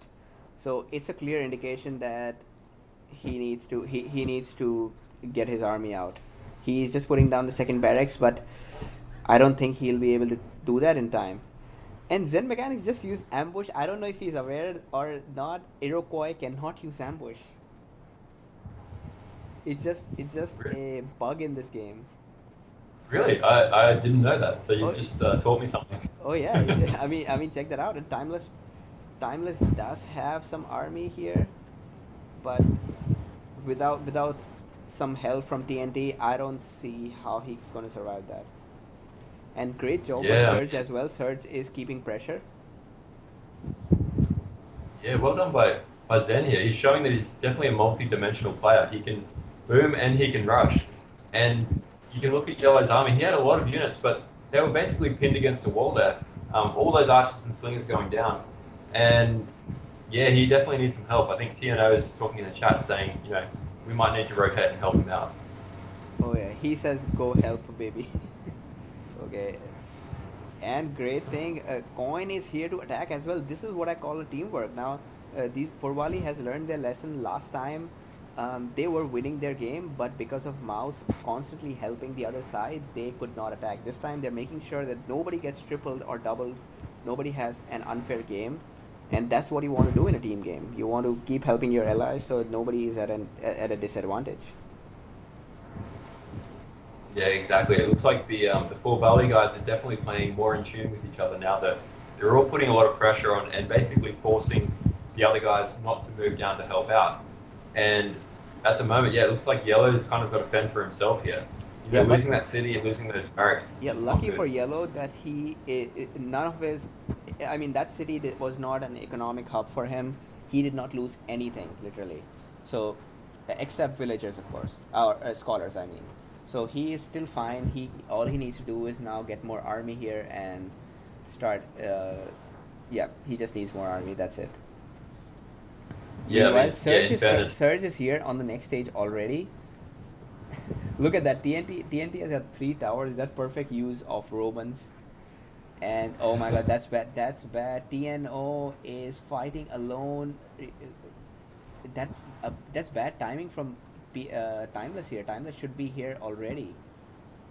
But since TNO is medieval age, he just has a better chance to fight this off. yeah, I think Timeless has got age 3 now, so he's starting to push back, and he might be able to take that city back now by the looks Oh, of it. but Surge is coming back, so I don't think so. And meanwhile, look at that. I mean, Mouse is helping Purple, and Purple is helping Blue. That's a perfect blend of team game. I'm enjoying this so much. And these PLA guys have shown absolute impeccable teamwork in all their games so far. And I mean, they really won last game because of that teamwork. So, showing it again right now, it's like that classic storyline. You've got Four Valley, great individual players, but perhaps not that team chemistry that PLA have from playing together for so many years.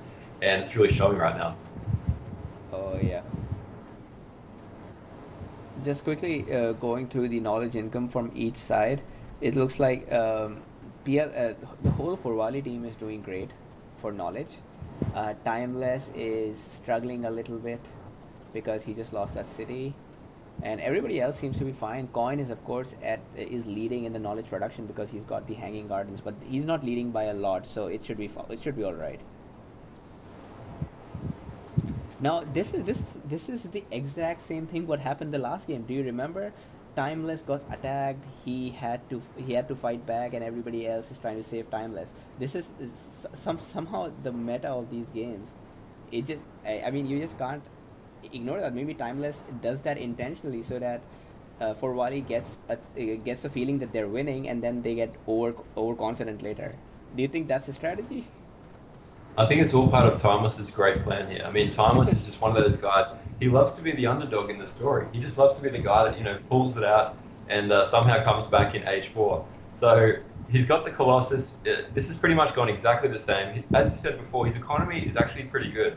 So unlike the previous game where he lost a lot of his wood and metal and so on, in this game he's got decent enough kind of wood and income coming in that he's not going to be a liability. And let's see if he comes back. He's got that Colossus, so he's done it before. Will he do it again? Oh yeah. And what I would expect, okay, he is getting the university, so he'll be back in the booming race very soon. Light Blue is getting his castle here, and once that castle goes up, there's going to be a big border push. And look at that, Surge is in the wrong side of the map. Where Surge is, he's just letting the second Zen mechanics get doubled. And Mouse goes for he has got another wonder. This game. This is so similar. I feel. Yeah, I mean, it's so similar. Mouse had a wonder, and I mean it's the same map and the same player. So I guess we should expect it to be similar to a degree. But this is so much deja vu. I just almost wish the players were on the same side so that we could see round 2.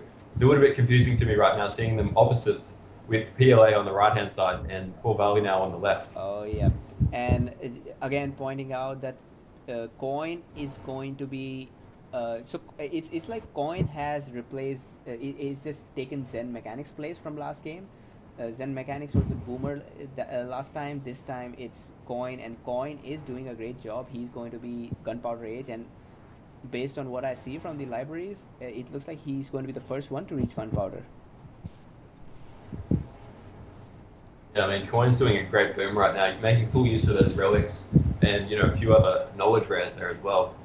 So I think, yeah, Forvali have the knowledge kind of advantage. And if PLA want to try and press this, they're in a good position right now. But, you know, once they get to gunpowder age, they're going to have to sit back and play catch up.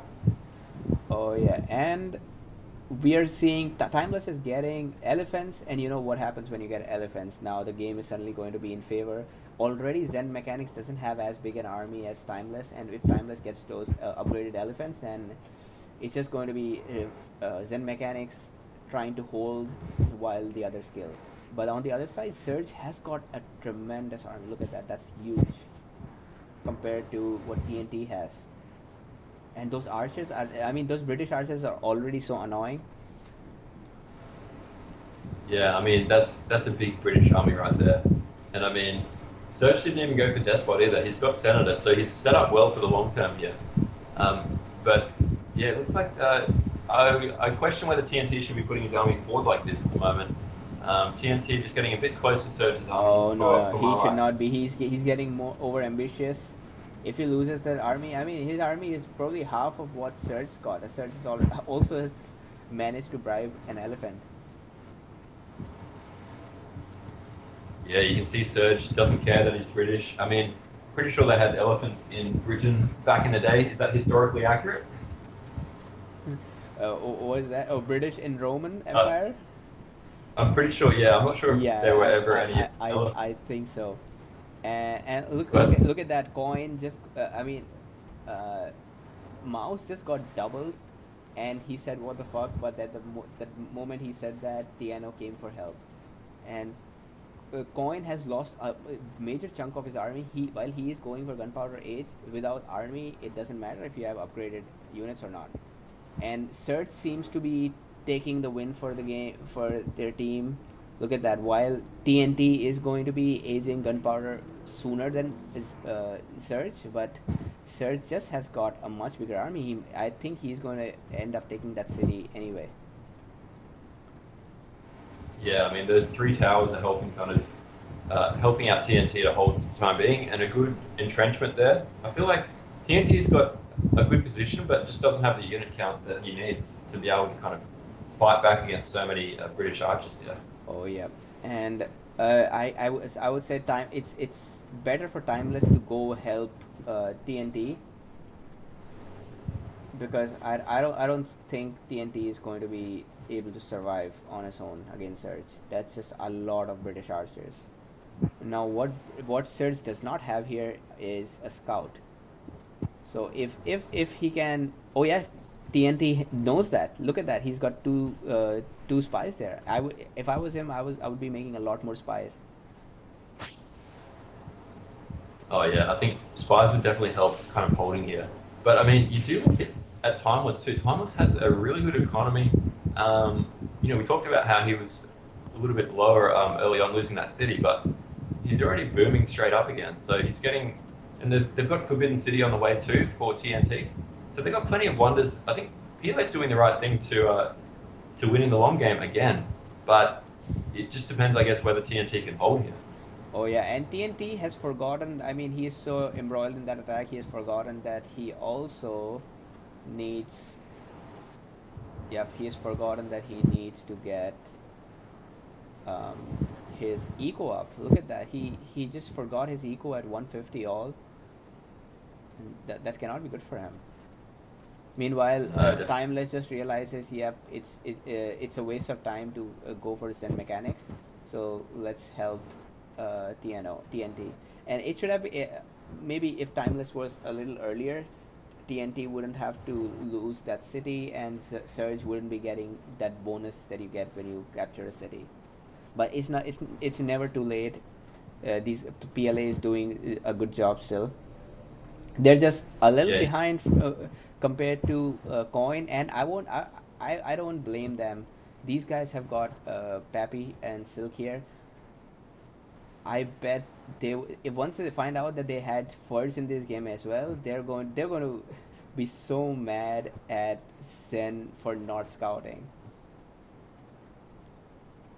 Oh, exactly. And I mean, you can see that it looks like Surge is having to retreat here. I mean, Timeless has a really big army, Oh yeah, and but this, yeah, that is a big army. But I would say Surge might be.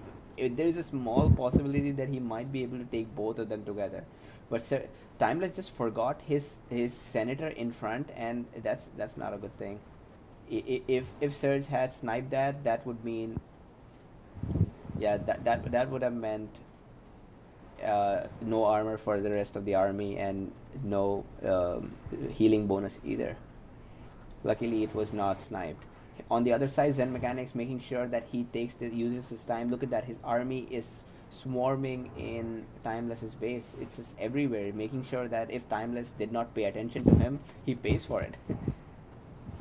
oh, exactly. I mean, you can see crazy raiding going on, and Timeless's economy has dropped down to like 100 food, 70 metal coming in until he cleans this up. So this is definitely going to set Timeless back a bit. And meanwhile, you can see at the top of the map here, big engagement here with TNO going in for the attack, Mouse going in for the attack. This is a great kind of matchup, Surge and Coin versus TNO and Mouse again. Oh, yep. And these guys are going to take back the city, and Zen Mechanics is going to retreat. But again, Surge has got an upper hand here. I still don't see how TNT is not able to age, and he's nowhere as good an army as Surge. So it's all up to Timeless right now. Timeless needs to help him before he dies, and Timeless has got an amazing army thanks to that Colossus. Zen Mechanics has nothing, and he is wasting time here, taking out Zen Mechanics. He should be helping his ally. But of course, it's so much easier to comment right now. But in the game, there's so much going on that you can't do that. Yeah, exactly. It's easy for us looking from our ivory towers right now on the game, but in the heat of the moment, it's difficult sometimes to make decisions without the information that we've got, and also with the adrenaline pumping through your veins. I'm sure these guys are probably sweating bullets right now as far as their heart rate goes. Oh yeah, and look at that! White and purple are going to take this Lutix. They are going to take Lutix. That was a big comeback. I don't know how they managed to. I mean, at one point, TNO had lost the city, and suddenly he's fighting back so hard.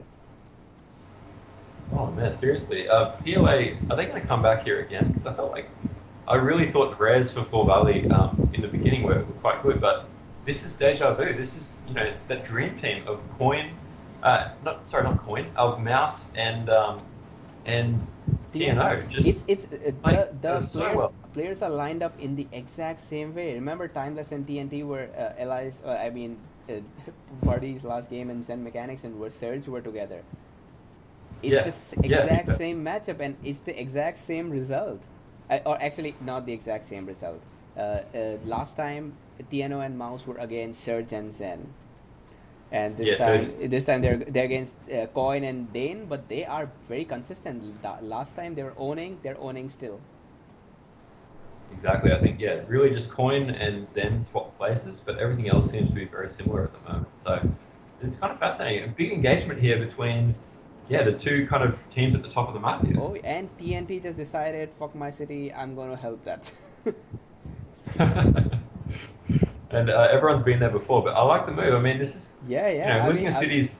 It's going to force Surge to go back, either take TNT's capital or go back, and now Surge is alone there. Both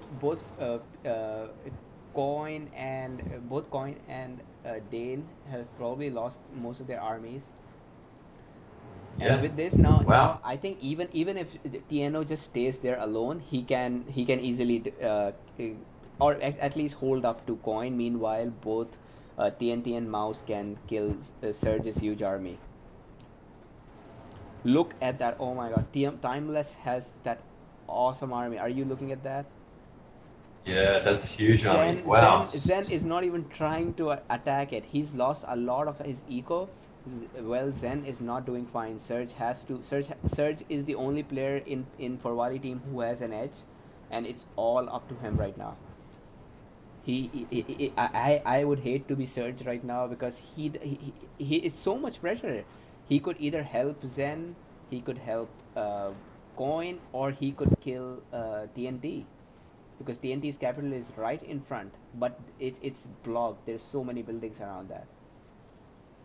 Oh man, it's so hard to be in Surge's position right now because it's like playing a game of chess. He needs to move his army like a chess piece somewhere, and if you make the wrong move, it could cost the entire team the game. So he's got to be careful not to get doubled here. It looks like White Blue maybe coming in for a bit of a pincer movement here. Oh yep, and Coin loses another city. Holy shit! I would never. I cannot believe what I'm seeing here. Man, this is absolutely insane. Wow, the PLA guys are playing so well. And the predictions were the same as well. Remember earlier in the game we said, "Oh, PLA doesn't look good," and they turned Exactly. it I around. mean, They just turned. I think they just got a knack for turning it around every time they play. man, they like being the underdogs. They don't like to set themselves an easy task. And yeah, at the moment, I'm trying to figure out. I just feel like they've just got such good teamwork with each other. They're working together so well, and they're building great wonders in the background. And I feel like those wonders really do make a big difference. You've got Colossus, Forbidden City, and Pyramids being three really, really solid wonders, and that's exactly what you want your team to have at this stage of the game. And Zen Mechanics is dead. He is literally dead. Look at that. Those elephant raids from behind. Oh, but Wow. I think he turned it around. He turned it around with the army. I believe he's got a better army probably, but he has no ego. Yeah, he looks like he might be able to hold here, but his economy is down to 90 food, 20 wood, 50 metal. So that's unusually low at this stage of the game. It looks Yeah, like Yellow's doing a great raid in the he's background. doing here. back grade, and Timeless did such a newbie mistake. Timeless did not bring scouts when he had elephants. Yeah, that's definitely anyone watching at home. Oh, it looks like Rome is on Rome is its going to be last legs sieged. here. Rome is going to be sieged. That's a bad decision from TNT as well. TNT should have known. Actually, he did build Forbidden, so not that he's dead, but he should have moved his capital as well. Oh man, this is really finely balanced right now. This is almost like a base trade scenario.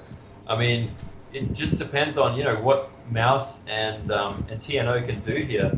Do they hold or do they go down and kill Surge? Oh my god! Actually, I have no idea what's PLA going is in a on. much better position than for Wally. Surge is by himself there. He has to fight TNT and Mouse's army. Meanwhile, TNO is there to fend for himself, and I don't think he'll be having any problem. But there's something to know about Coin. Coin is the only player very close to aging. So if this game draws out for some time, then yeah, Coin is going to take this, at least his side. And thanks to all those spies, Zen Mechanics is finally. It seems like he is somewhat back in the game, or at least he can hold. He's not going to die anytime soon. Yeah, I mean, it's a very good point too about Surge's army. He's in a tough spot because he needs to make something happen, but also by bringing his army that far forward, he's really vulnerable to getting doubled and basically trapped there, unable to reinforce with additional units. And it'll be interesting to see if his army is big enough to fend for itself, or if eventually he's going to get taken out by probably a double with TNO swinging down at some point. Oh yeah, and what Zen Mechanics doing here? It's formidable. Because if Zen Mechanics had lost this side, then Timeless could easily go and help attack Surge, and that would be it. If Surge loses the edge right now, if I was for Wally, any player for Wally, I would say GG and end this. Surge is the only reason why everybody else is continuing to play and not giving up hope. Thanks to him. Yeah, oh, exactly. And I mean, yeah, I think you look at Zen Mechanics right now. I didn't actually know that Iroquois could build elephants, but he's got a decent elephant army going on here as well. Oh yeah, he does. Just making sure. Are we at the same time point? 34, 46, 47? Yeah, I'm pretty much at the same spot. Yep, and I can see that Zen's saying in the chat. He's saying, "Well, effing Colossus." So Zen is definitely on his last legs here. But this is this is still in the balance. I feel Surge has got a huge army here, and at the moment, PLA need to basically come down and leave their top vulnerable if they want to try and double him. Oh yeah, and Mouse is back again with a big army. Man, there's so much going on in this game. Looks like Timeless is going back too, so Surge is going to get tripled now. Oh my God, yeah. That's a triple Surge cannot take. I mean, he's got a big army there, but even then. I feel like Surge needs to somehow. Timeless decided to go back. I don't know why, because Surge still has a lot of army left there. Yeah, that was a bit of a blunder there by Timeless. I mean, meanwhile, look at TNO. TNO is holding both Coin and Dane by himself. What an amazing play! Yeah, this is crazy, man. Because I mean, you look at Surge's army. Surge's army has actually just killed Mouse's army straight up in a 1v1 fight. By the looks of it. I mean, it's still going though. There's so many units. They're actually taking so long to kill each other. This is a good 2 minutes of just shooting at each other until one falls down to the ground. Oh, so I don't actually know who's gonna win. And TNA has swung the magic wand. He takes the city by himself. I mean, orange and green both are there, but they don't want to fight TNO. Just look at TNO's army. And thanks to Mouse, as not the first time we're saying this, the other side is back on their feet. And man, I feel like Mouse is just that nice guy, the guy that always shows up. He shows up to your party with a 6-pack of beer. He's just the kind of guy that it's just really just turns up when you need him. And I mean, I think we've got to call TNO. I think he's the Harry Potter player here, swinging his wand like you said before, just making things happen. So I'm pretty pumped about these guys. The performance they've put on today has been insane. And geez, it's looking good for PLA. I mean, basically because Zen is pretty much on his last legs. Oh, but yeah, he is. He is. Zen is. He can hardly has any economy. All that's remaining is for Timeless to kill here. Surge has lost all of his army, and yeah, TNO and Mouse are strong on their side. I would say Coin can age to enlightenment, but it's not going to make any difference. He doesn't have a big enough army to make a difference. Yeah, unfortunately, once you age, if you don't have that army kind of already in place, it makes it slightly better, but maybe the multiplier effect is only about 10-20% stronger. And it just looks like at the moment, God, you got the Harry Potter of Rise of Nations here. Oh, TNO is just playing insane. And I Rush with Dutch just said Timeless stabbed Mouse in the back when he returned for that city. Yeah, he kind of did. And if Mouse had lost that battle against Surge, then Timeless would be blamed for eternity. But thank God Mouse did not lose that. And oh my God, look at that. TNO is doing his part. He is raiding everybody at the back. Do you see at Berlin? Yeah. Oh wow. Yep. Oh wow. Really good raiding going on there. Jeez, those heavy horses. That's it. This has been going on the entire match, and it's just so hard to track all the action. But that's what wins the games, is constantly killing revs like that. Timeless is such a sick player. Man, this is so impressive right now. Okay, and that's one reason why I never cast 4 versus 4s or 3 versus 3s alone, just because it's so taxing. Oh, exactly. I mean, your blood pressure gets raised a fair bit. I'm sure if you take a trip to the doctors, you probably need to prescribe a week off Rise of Nations, because these games are insane, man. This is incredible. You can see that. I feel like this is starting to get to that point in the match where it's almost, you can almost call it for PLA, because you can see the 4 Bali guys are starting to think, look, it's GG. We're gonna have to call it, brush this off and try and come back in the next match. But geez, what a second game this has been. What a second game. PLA just knows how to get back in the game. This is going to make them 2-0. I remember Serge just said in the chat that it's the second game, guys. We still have 3 more. So if Serge loses this, which if For Wally loses this, it looks like they are going to lose this. That would leave. All right, maybe I am speaking too soon. Let's not draw conclusions because coins just reach enlightenment. That's it. I mean, we've seen so many comebacks before. I feel like we're probably going to jinx ourselves if we try and say this match is going one way or the other. You can Oh see yeah. that Surge is coming in with a big attack here on Timeless too, which is looking like a fairly good engagement. And Timeless does coin, have a I lot mean, of. look at coins. Our economy coin is completely screwed up. His wood and metal, thanks to TNT, and coin just said GG. I mean, one player resigns, and then I'll say that yeah, it's over. I won't. I still won't say GG. Let them resign. Yeah. Oh, I mean, wow, that's insane. I don't know why coins wood income was so low. It just must have been some really good raids. But at this time of the game, every raid, because of the multiplier effect, you're hurting so much economy. So, yeah, that's Oh awesome. yeah, Far and out. Serge says GG as well. All right, we've got a $3 donation from FSF Fear. Thanks a lot for that. Any kind of donation is helpful. Thanks a lot. And yeah, that's it. That's it for the game. This is 2-0 for PLA. Wow, that's. I don't know what to say. I don't know what to say. That is incredible. Look at the score. So we got Timeless. Timeless had the top score there with his Colossus and with Persians. TNO, the Harry Potter of Ron, has done it again. He's the second guy. Yeah. You've got Nice Guy Mouse. He's, the nice guy just comes in and saves his allies whenever they need it. And that was exactly the same as the first match in so many different ways. You had Timeless with the Colossus, losing the city early on, always on the back foot, and then coming back to basically top score in this particular match. He must feel vindicated. Wow, that was incredible. That was incredible. Forwali, who never lost a single game, has just lost 2 games straight.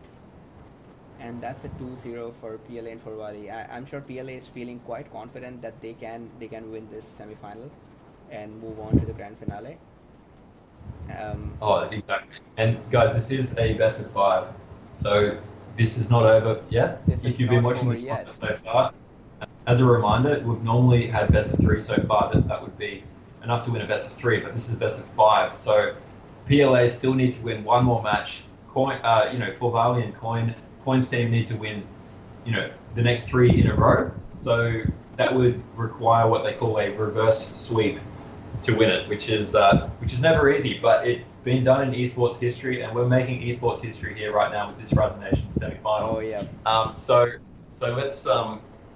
What do you think? Do you think they can possibly come back here? Well, I know that kind of adrenaline rush you get when you're on your last foot and you have to do all you can to win this.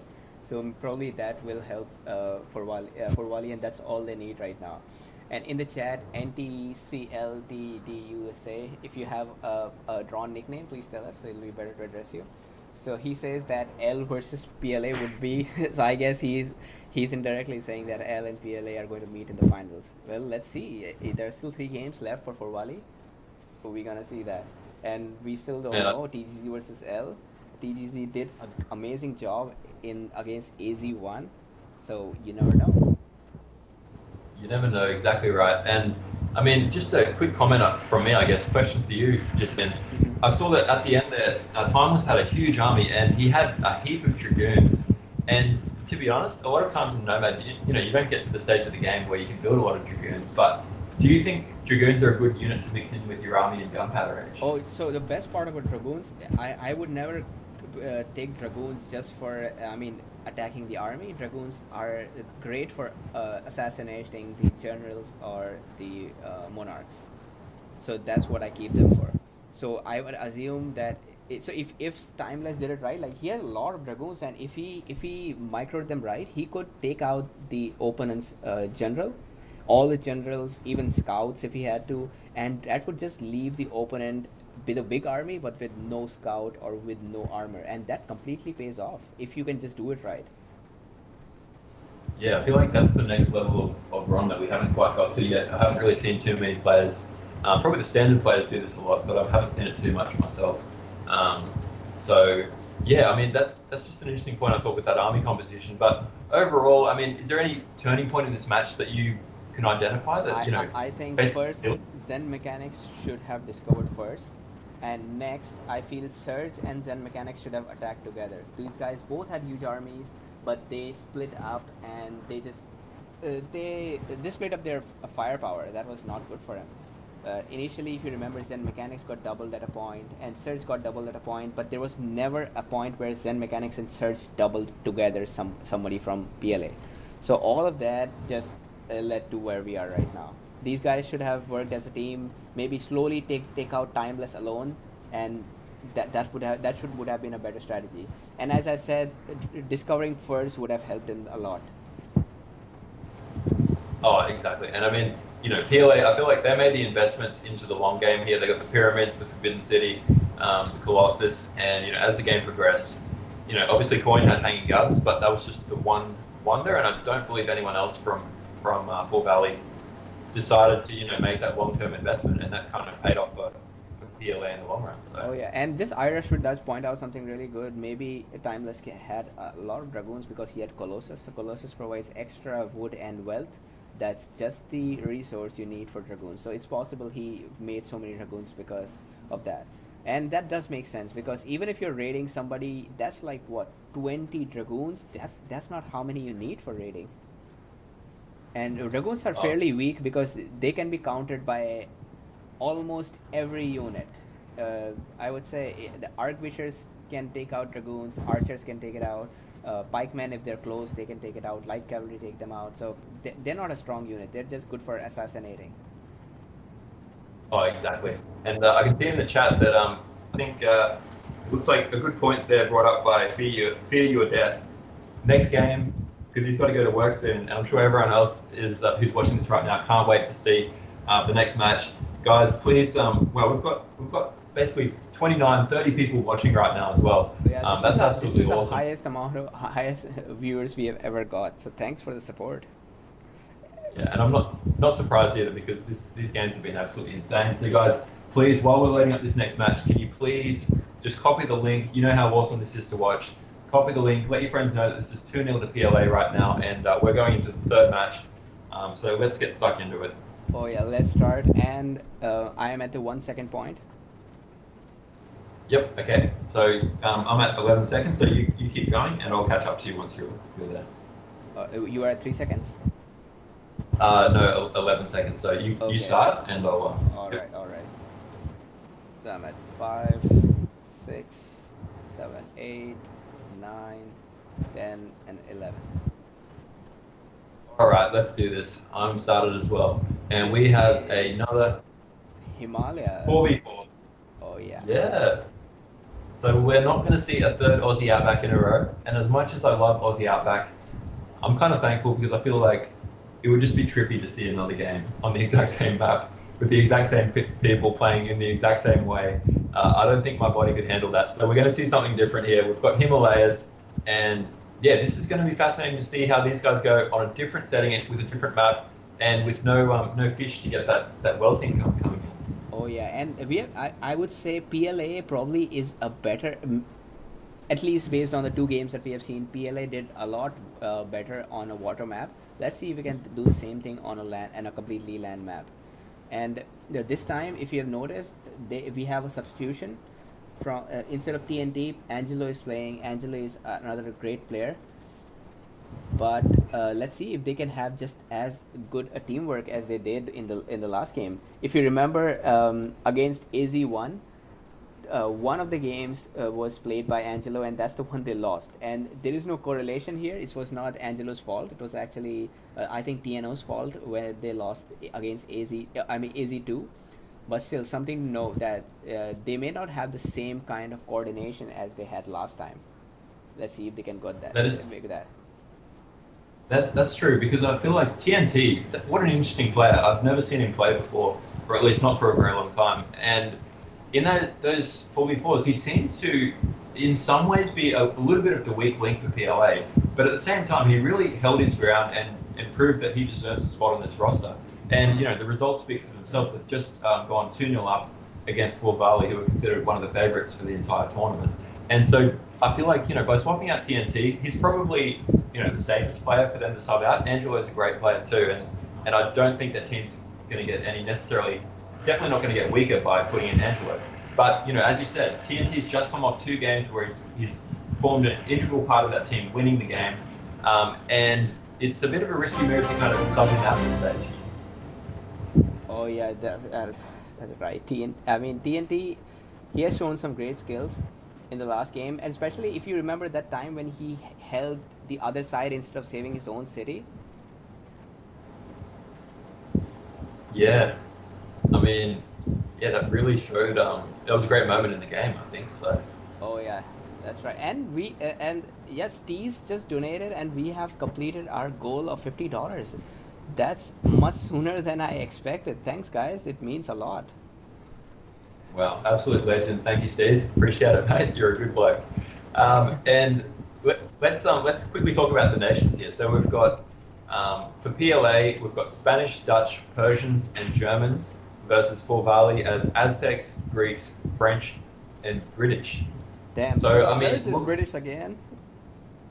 Then that's the kind of hack I want to learn. Oh, seriously, talk about, playing with the familiar nation. He's just played them twice. And I'd probably argue that, British, they're just one of those nations that are really solid. And I would never be unhappy to get British. So he's got to be fairly satisfied with that. So you got British, French, Greek, and Aztec for their team. With Zen as French, are we going to see, dare I say it, Despot here from Zen, given how close he is to Mouse on the map? Well, let's quickly check. Yep, I think we might be able to see that, and that's going to be a good option too, because he's against Persians. Persians are not the best nation to defend, one of the slower nations. So he may be able to turn this game around if he goes for despotism and just get some help from Serge, who is British. So, and British despot, that's a common combination to see as well. And it's just something to point out in the chat. Spiredon says that it was Steve's birthday a few days back. So yeah, let's take this opportunity to wish Steve happy birthday, and may you have all your Rise of Nation dreams come true. Yeah, happy birthday, Steve. That's awesome, mate. And happy birthday from everyone in the entire community. Can't wait to see your EL games later on, which will be cast in approximately, 8, 9, 10 hours from now, wherever you are in the world. Mm-hmm. So hopefully we get to see Steve's cameo in those matches. We'll wait and see, and look forward to seeing you in the lobby soon for many games to come. Oh yeah. All right. So we were talking about the nations from both sides. We've got Forvali's got French, British, Aztecs. All these 3 are quite amazing in the terms of being offensive. If they can do a double or triple, I think it's going to be really interesting to see, especially because none of the PLA players except TNO has got a defensive civilization or even an aggressive one. I consider Spanish, Dutch, and Persians somewhere in the middle range. Persians can be strong, and Dutch and Persians, of course, are strong in the late game, but the early game, they're not that good. So if Forvali does a quick rush in this game, they might be able to wrap it up very soon. Yeah, I think that's definitely possible here, because they've tried to outboom PLA in the last 2 games and it hasn't really worked. And I just wonder, if you're sitting from the Forvali perspective here, are you really going to try the same thing a 3rd time? That's the definition of insanity, right? Is to do the same thing expecting a different result. So this is a different map, and definitely things could turn out differently. But I feel like if you're Forvali, you just got to go for it. You've got French here, you've got British, 2 great allies historically as far as going back in real life goes. And I feel like if they can bring together the power of France and Britain here, as Coin says, France is the best. Coin being a bit biased there as a Frenchman himself. I can see in the chat though, Mouse did say, he said in the chat to his teammates, he said, I've got French in front of me, I'm going to build my second city back. I think that's a really intelligent decision. A really intelligent move. And I guess because of TNO and Timeless, these guys are conversing in English, and I have to say, Mouse speaks really good English. I would love to see Mouse on our post game interview. That'll be amazing. Because Oh, it he certainly makes. easily both the first two games, I think you would agree that he was a major he was a major influencer. He was the one person because of whom the other side got that edge or got that um, time to breathe and get back in the game. Oh, seriously, I think Mouse has definitely been the linchpin.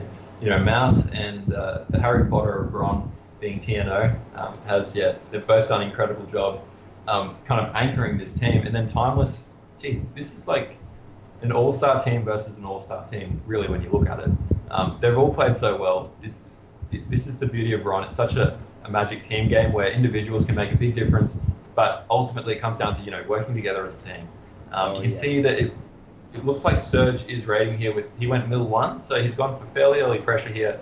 And it looks like he might get a raid off on that Bison.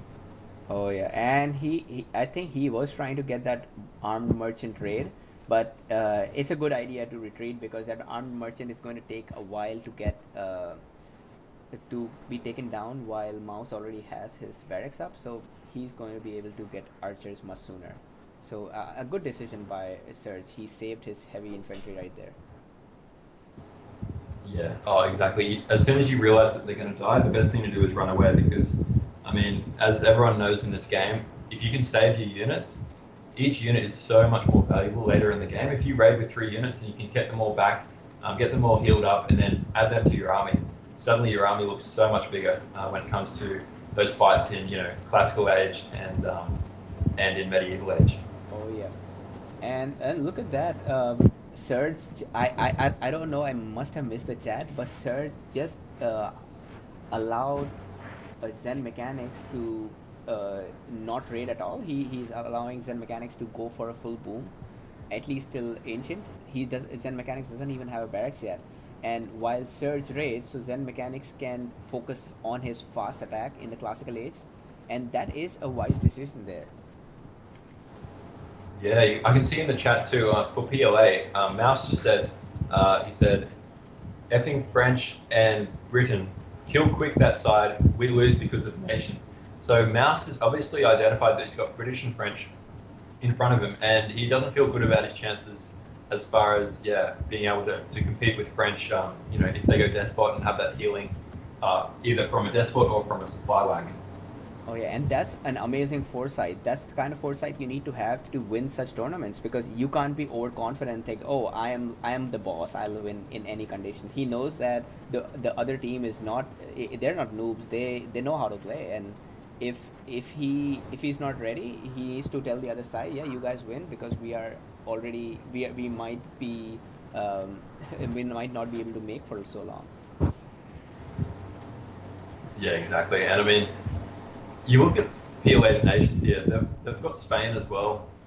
So they've got Dutch, Spain, Germans, and Persians, and I can't help but feel that they haven't exactly got the best nations they could have, without saying it's too bad. But I mean, just a lot slower nations in comparison. Spain obviously is awesome for the scouting purposes, so there's lots of other benefits. But just in a straight up battle, coming up against Coin on the left hand side with Aztecs and Dane with Greeks, probably a slight advantage to the Aztecs, I guess. Oh yeah, and I would say I love Spanish as a teammate, not my own civilization.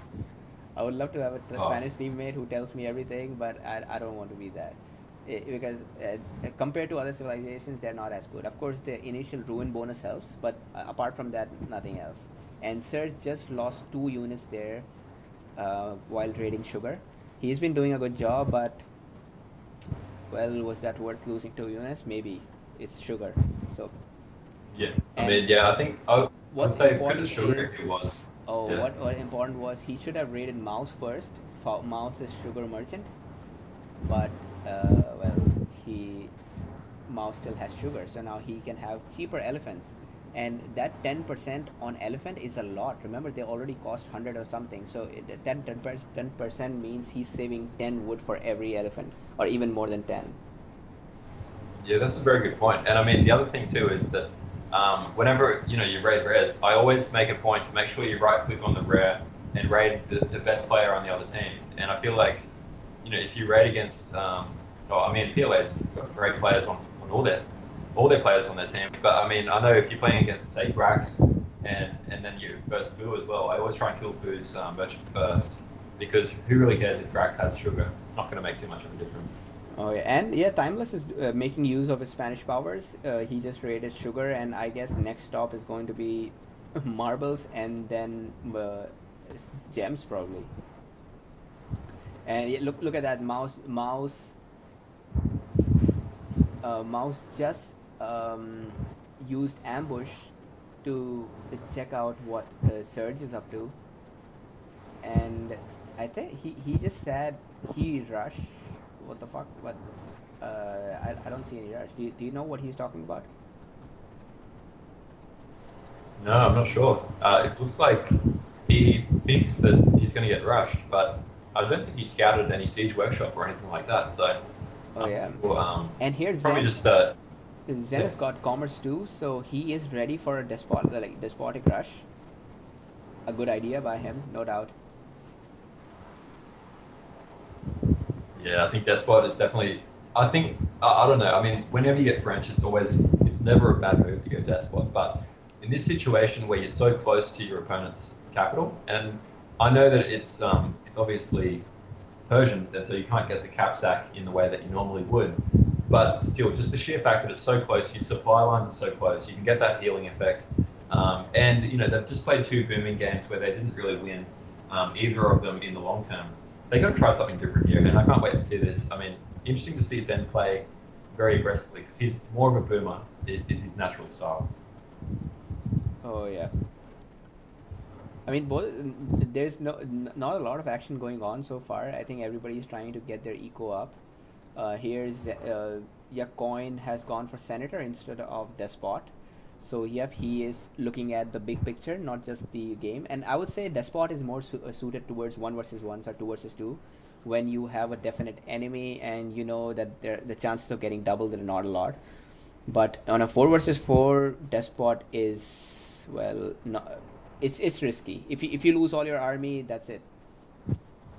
It's going to take. The interesting thing, I don't know if we pointed this out yet or not, but I mean, Zen went for a very ballsy kind of technology choice here because he went for Commerce 2 before Age 2 without Silk, so he would have saved up for quite a while to get that, and I think that's why Surge was able to protect him in that early game, and he basically skipped that early military to defend. And now that he's got Commerce 2 with Despot, there's going to be a huge French army that's going to get built here, and I wonder if PLA will kind of identify this and be able to prepare and defend against it. Oh yeah, and Surge just said Angelo is shaking. We got this. And so if you look at that caravan route for Mouse, that route is very easily raidable. And look at that, Mouse has got a lot of light cavalries, which I think he's gonna he's gonna save those. He's gonna save those. So those light cavalry, or he could not save 2 of those. It's a good idea to have light cavalries because they let you raid the opponent's siege units. And that's all Mouse needs right now. He is set on a good boom. He is closing in on the 150 commerce cap. All he needs is no siege attack. Since he already knows Zen Mechanics has got Despot, so he is expecting some siege attack at any time. But it looks like Zen Mechanics is not ready for an attack. I mean, he may not even care about an attack. All he cares about is getting some nice raids going and using that plunder. Oh, I mean, yeah, and you look at, I like the fact that Mouse has got his attrition fairly early on here, just making it a little bit harder to attack. Obviously, Despot nullifies that a bit, but it's still doing a lot of damage as the troops walk between his base and the actual army where they're trying to raid and trying to attack. Oh yeah, and I mean, these guys are doing a good job. Surge is keeping pressure on the second capital. Meanwhile, Zen Mechanics is here raiding the first capital. And Mouse's eco is fucked up. Look at that. He has to bring in militia to defend himself. And when you have to bring in militia, remember, shit's going down. That means you are on the edge, or you have to give it all you have right now. It's all up to Yeah, it's Angelo. never. At this point, it's all up to Angelo. Can he save that capital? But looking at his army, I don't think so. Oh, exactly. I mean, there's potential here that if Mouse is not careful, he could be. Oh, he has got a third city, so he won't be eliminated from the game. But he could potentially lose both cities here if they can't manage to hold this off somehow. Oh yeah, and Mouse is torn apart between two places. He doesn't know where to go. Um, Look at that. Surge has got three catapults. He's doing an amazing job. A big army from Surge, and Mouse just doesn't know what to do in this condition. Yeah, I mean, Mouse is such a smart player. He identified that this was coming, but just because you can see it coming doesn't mean you can necessarily stop it. And I think he's done everything he could.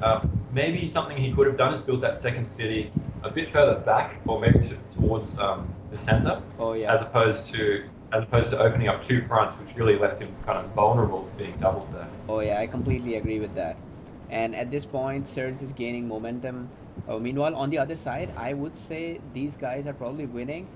TNO is aging to medieval, but I guess he's just confused what to do. Should he help Mouse or should he? Oh, and Mouse, Yeah. oh, it's a timeless just asked for help from TNO, and of course he needs it. There's a double going on there, and TNO is a little late. If he loses that, oh, he lost that city, and he lost that city to Aztecs. That's a lot of bonus for Aztecs. That is, I mean, so much plunder that's going to eventuate from this, and you can see that Aztecs, Coin playing with Aztecs, he's definitely in his element. As we saw recently, Coin, great player when he plays Aztecs. Oh yeah, no doubt. Kron knows that. I know personally, so just take my word for it. He is an exceptional Aztecs player, and that's a pretty scary situation because Coin is such an aggressive player. He likes to do ambushes. He likes to kill every single little unit he can because he just feeds off that plunder. And like any Frenchman does, yeah, he's doing a great job right now. Oh yeah, and I would say TNO. So TNO, if TNO was already there in that city, Ciudad Real, if he was already there, he would have prevented that that city bonus, city capture bonus, and that might have helped them. But he made a mistake. He was not there in time, and Aztecs, when they get bonuses, they just keep. I mean, they're the best civilization for going on with the momentum. That just works out perfectly for them.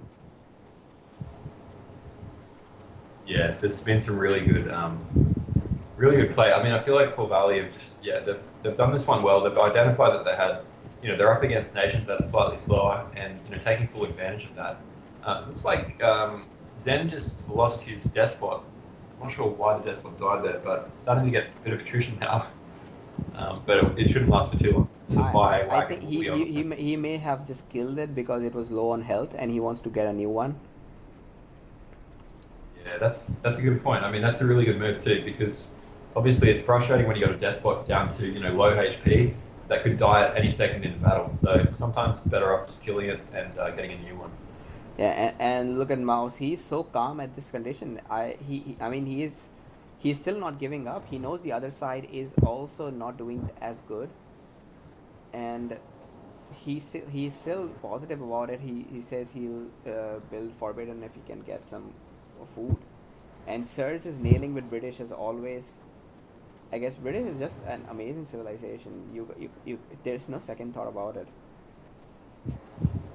No, exactly. I mean, Surge has had plenty of practice with British in every single game so far. So he must feel like he's thankful that finally, he's really making a big impact here, getting all the momentum for his team. And it looks like that is a wonder going down there by Surge 2. Hanging Gardens are being built, and that's just going to help set them up for, if this game does kind of stabilize, having Hanging Gardens is just going to make it even better for full Valley here. Oh yeah, and while TNO is doing great on his side, I just don't see it. Angelo has not been playing up to the mark in this one. Yeah, I mean that's interesting. I guess with TNT swapping out to Angelo. I mean, Angelo's a great player, but he might be a bit rusty. He hasn't got that match experience. It might also be a bit of nerves as well. I mean, stepping into game 3 when your team's up 2-0 against Four Valley here in the semi-finals of the inaugural Nomadium tournament, that's got to be some nerves to get over right there. And yep, Zen Mechanics is going to take that. So this game is going to be Mouse loses capital.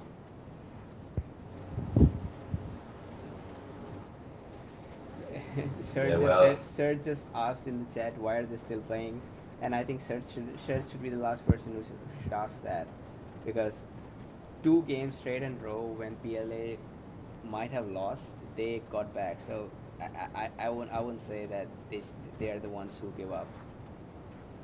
Oh, exactly. I mean, God, after those last 2 matches, if PLA were down to 1 city with 1 citizen left, I'd still say they should stay in the game, just because you don't know what kind of comeback they could try and figure out yet.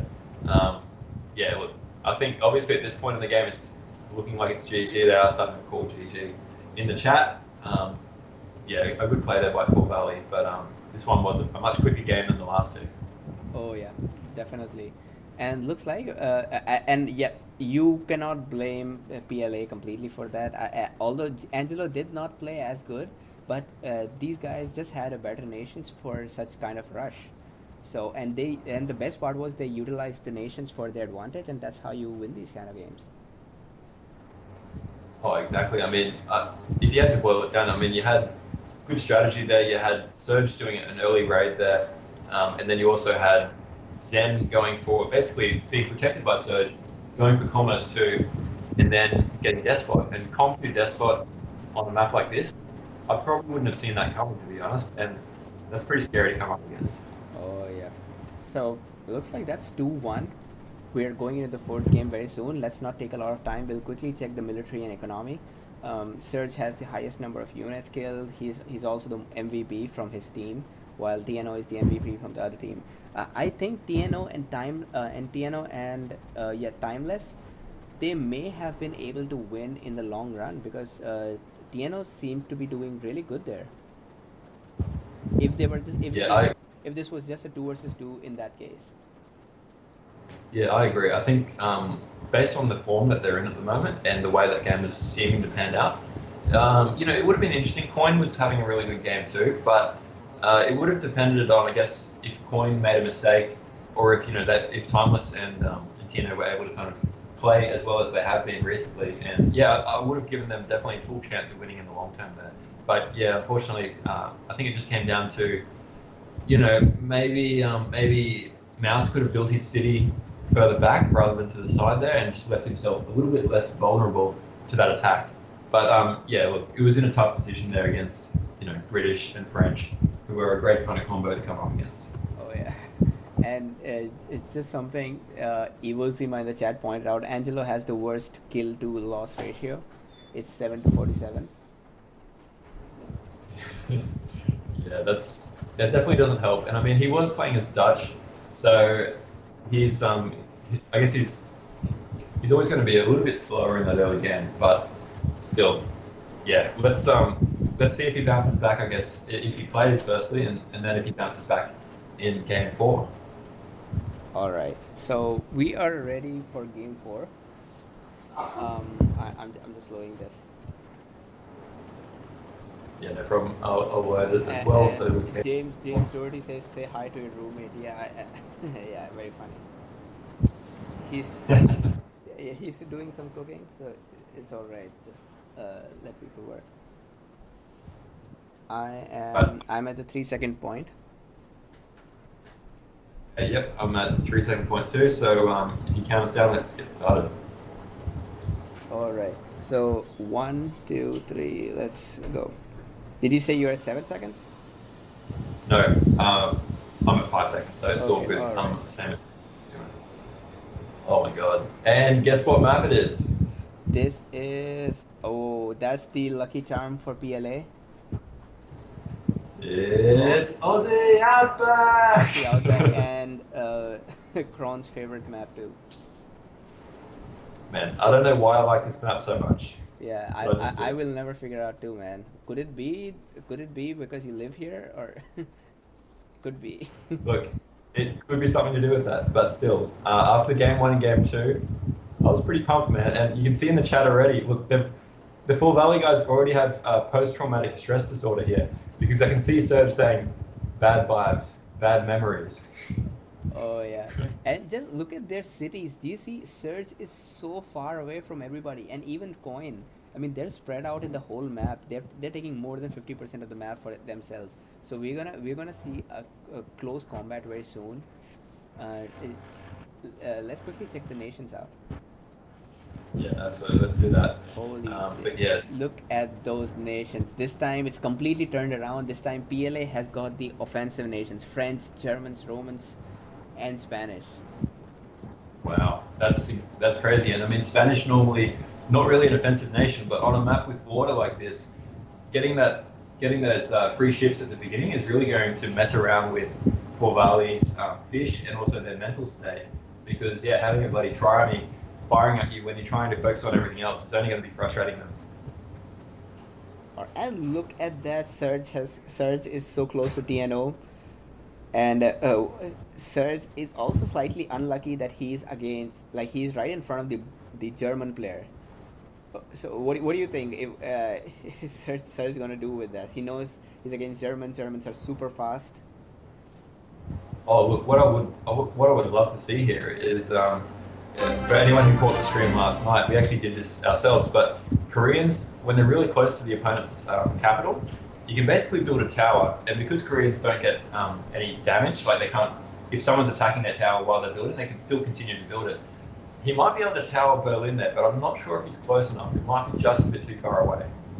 Yeah, I mean, he might be able to do that once he gets Civic, but not before that. And Serge just said, Yeah. "Leave me as a bait. Don't worry about me." And he's right to think about that. Look at that. Serge is probably going to get doubled by French and Germans. Both of them amazing civilizations. But if I had to be a civilization to handle a double, I would rather be Koreans than anything else. Yeah, I mean, this is kind of cool. I'm fascinated to see how this plays out because I really like the move of Serge here building his city so far towards the enemy, for obvious reasons being Korea. And if there's a way that he can kind of stabilize, build a few towers, make himself really hard to be attacked, and build his second city possibly to the bottom left of Seoul, they'll be able to take so much map control and win in the long term. Kind of like how PLA were able to win in the long term in that first match, just by taking that map control and taking enough mountains to kind of starve the opponents from building anything with metal. Oh yeah. And these guys have got nice rares as well. Silk, silver, and sugar as well. Relics. So it's going to be helpful for these guys to age up faster. By the way, I would just like to mention before we continue, thanks Faruqi for the donation. And yep, it means a lot. Anybody who is willing to donate, please do. We really like it. And so pointing out here, looks like TNO is not that far ahead. Serge is actually building his library faster than the German player, so he must have got a lot of ruin bonus or something. Yeah, I'm not sure what happened there, but as you said, it's surprising to see that Koreans is building faster than Germans here, given Germans are one of the fastest nations in the early game. But I mean, yeah, as you said, I know Serge is a really good scouter, and perhaps he's picked up a heap of ruins. I might actually check that in the stats quickly. Ruin bonuses. It looks like TNT's in the lead with 150, and Serge had 75. So no, it wasn't a great deal. But who knows? Maybe it was extra wood that he got. Yeah, I wonder. It could be the extra wood, the 70 wood he got. But then TNO's got 70 as well. I don't know. It's sometimes Serge just, he can hack this game. Oh, exactly. And I mean, speaking of hacking though, I mean, you've got the Harry Potter of Rise of Nations here, TNO, as Germans. He's played really, really well with all the nations he's got so far, but I haven't seen TNO play with a nation quite as good as Germans, I believe. So I wonder, was he German's last game as well? Actually, I think he was, but I guess he didn't get a chance to shine in that game. And I think TNT was Spanish last game as well. Yeah, I think the random number generator in Rise of Nations definitely is broken at times because it seems like there are times where you do get the same nation twice in a row, and I guess that's just the way it works out. But yeah, I mean, it's good if you're Germans, but it's probably not as good if you're TNT. Oh yeah, and TNT. Well, TNT is supposed to be highlighting the rare resources, and it looks like these guys have got Pappy 2 silvers and 2 silks. That's a waste of rare resources. I would never like 2 silvers and 2 silks. Just no point in there. Yeah, too much double up. And They've just got in the chat, yeah, point. Oh, sorry, you go. Oh yeah, they've got bison, sugar, relics, and spice as well. So yeah, I would say good rares for aging up quickly and raiding. Oh, exactly. And I mean, interesting the fact that we haven't really talked about it at length, but TNT is back in this match now. Angelo has been subbed back to the subs bench. Do you think that was harsh, or was that a good move by PLA? I think it was a good move because no, I think I know that Angelo is an amazing player. Angelo is a lot like Lat Cazador. Both of these players are amazing at 1v1s, but I guess they just sometimes they're not as good with the teams, and maybe because PLA had such a good record in the first 2 games with these 4 players, so they just wanted to maintain that and get TNT back. And I wouldn't be surprised even if Angelo was doing fine, even if last game Angelo did his best. If you just see that a particular 4-player squad works for you, and this is the semifinals of a big tournament, yes, I would not take risks. Yeah, I agree. And you can see at the moment TNT went for early military, and he's doing a great job raiding Russia here. Because, I mean, Russia does have that attrition, but the problem with attrition is it takes still a really long time to kill, heavy infantry if you're just relying on attrition alone. And it looks like Coin is taking a lot of damage. He can't, cut his wood down during this time. He's being pushed back a lot economically. And being Russia, he's already quite slow. So I like that move by TNT here, applying a bit of pressure and basically making Russia even slower than they were before. Oh yeah, and Dane is coming to his rescue. Well, since Dane is supposed to be helping Surge, if he's here, that just means Surge is by himself for some time. We haven't seen any rage from yellow or purple. What do you think about that? Last game we saw an early raid from Surge while Zen Mechanics boomed, and that was a good idea. In this one, we are not seeing that. Yeah, it looks like PLA's on the offensive here. And I mean, interesting in the chat earlier, I believe Surge basically said to his teammates, he said, hey guys, I'm going to be the bait here. I'm going to hope that they attack me and, try and triple me. So you guys all go to the other side, concentrate your forces there and try and, take out maybe TNT or one of those players. And I don't know if the PLA guys are necessarily going to fall for that. I mean, if you look at the map right now, from PLA's perspective, they've almost completely surrounded Surge's capital here. And it would be kind of funny if they did manage to surround it. That wouldn't be good for Surge, but being Koreans, I guess, it's probably not the worst nation to be. Oh yeah, I would say if anybody had to be doubled again, it's Koreans. Koreans is more likely, and it looks like it may work out for Wally because it's clear choice for Timeless and TNO here to double Surge, but they might even go like split up between Dane and Surge. That won't be a bad idea. I wonder if Surge is doing that just to attract attention and to force these guys to attack him. Oh wow, yeah. I mean that Colossus going down right in the front of in the city. That's like waving a massive carrot, or like waving a red towel in front of a bull, saying, "Here, boy, here, boy." Because I can guarantee that the PLA guys would be sitting there looking at that Colossus, thinking, "Man, it would be so nice to have that big Colossus in the color of yellow or purple instead of in red right now." And yeah, I think Timeless is saying in the chat, "Let's rush." And as the French player here, I would think, why the hell not? Oh yeah, and here TNO went for extra commerce. He's still not H2, but so yeah, technically they are late for a rush. Yeah, I think that's a smart move though. I mean, on this map, if you go, Commerce. Okay, so yeah, Commerce 2. I guess I'd like to see Timeless to go Commerce 2, maybe Despot here.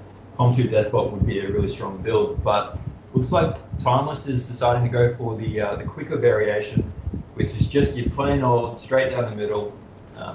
Age up to H2, and then I guess whether he goes Despot or not, we'll soon find out. But I suspect, given it's Timeless and given Timeless is such an aggressive player, he's probably going to go Despot here. Yeah, and here Sir just pointed out that Mouse is Despot, so these guys need to watch out for that.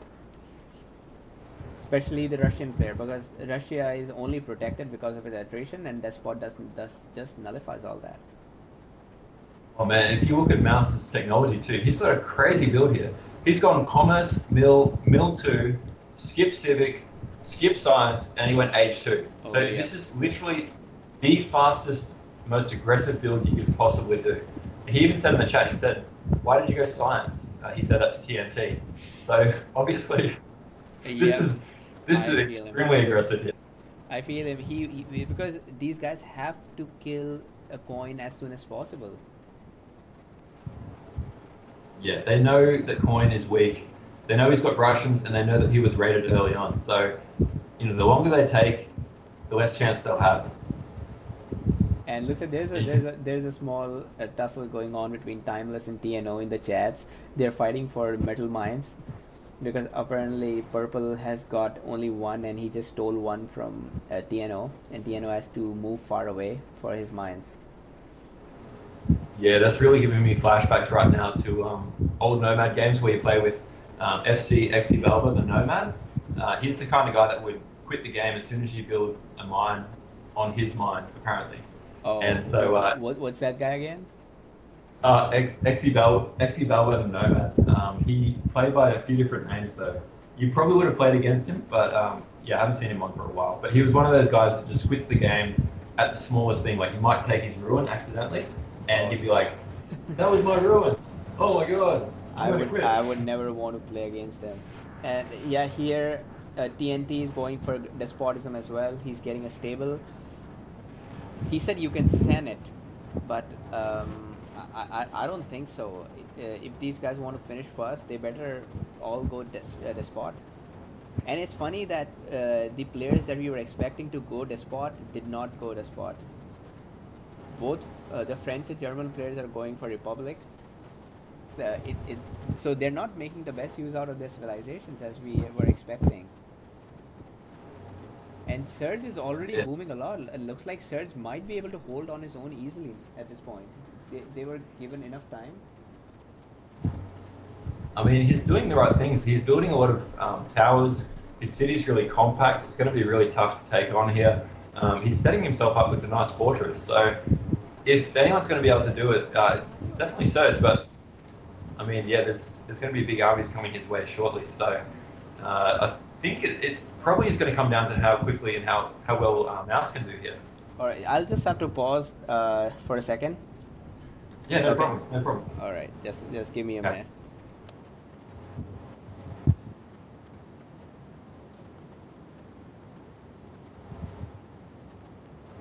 So we'll give Jatin a second because obviously there is real life things on at the moment as well. As much as Browser Nations is definitely the most important thing for everyone watching this right now. But in the meantime, I'll just have a look at, I guess, the graphs and talk about where this match is at the moment from an overall perspective. So I think the storyline really is going to come down to two things here.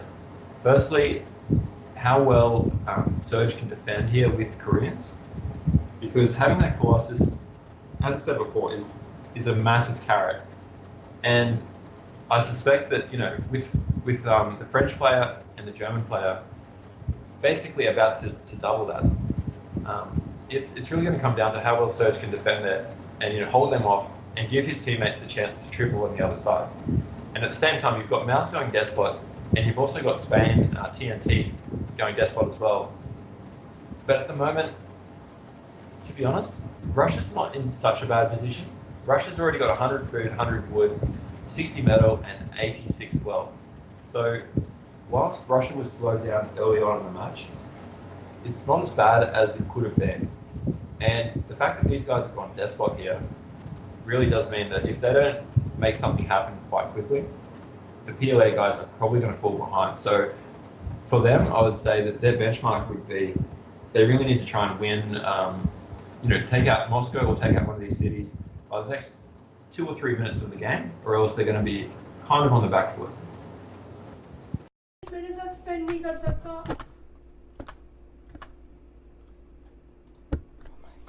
तनु मेरा stream पे चल रहा है, please ये सब नहीं करो। मेरे को नहीं फर्क पड़ता स्ट्रीम में, मैं बंद कर दूंगी अभी जाके।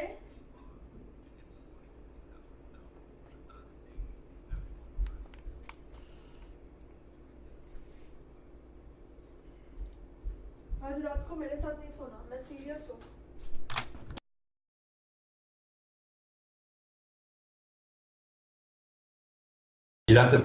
I think you'd have to donate some serious cash to the stream before you're going to hear "You Never Walk Alone" on this stream. But if anyone does have any suggestions for some music, please let me know, and we'll see if we can put it on.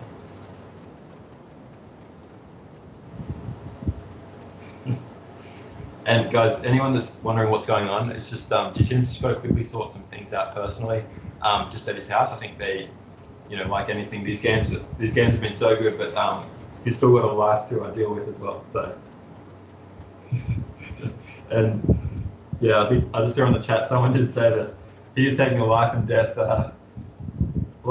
risk right now. I'm sure anyone that's that can understand Hindi, if you can please translate for us, I can read that out in on the stream to let us know exactly what that was, because I sure as hell I have no idea about my Hindi, but it sounded something like, I can try and translate it. I'd say, "Hey Jitin, man, you've been on this Rise of Nations game for 5 hours now. When are you going to eat? When are you going to have a normal life?" And you're just going to turn around and say, "Hey, this is Nomadium semi-finals here, PLA versus Bali. We need to put priorities in perspective here." So, all right. So, guys, just so you know, I've just Jitin just messaged me then. He just said he needs 5 minutes. So, apologies for the delay, but I will just need to we'll just need to tie this over for a few minutes. So, I'm keen to hear from the chat here. Guys, please let me know your thoughts. Any questions? Let's do a Q&A here. Any thoughts, comments we can discuss about where this match is at the moment. And let's hope that Jitin's relationship will be fine moving forward. I believe it's his roommate, but it did sound like, yeah, it could have been. It was definitely a female voice, so let's. I'm not sure exactly who it was. So guys, in the chat, please let me know. What's your thoughts as far as the first game and the second game on Aussie Outback? Do you think history is going to repeat itself, or do you feel like this map is set up a little bit differently as far as obviously in that first game we saw huge boom games, we saw Colossus early on, whereas this is quite a unique one. We've got Koreans quite isolated with this time instead of timeless here, and at the same time you've got PLA going for Despot for the first time, I believe, on Aussie Outback in this series. So they can't really boom in the long term yet.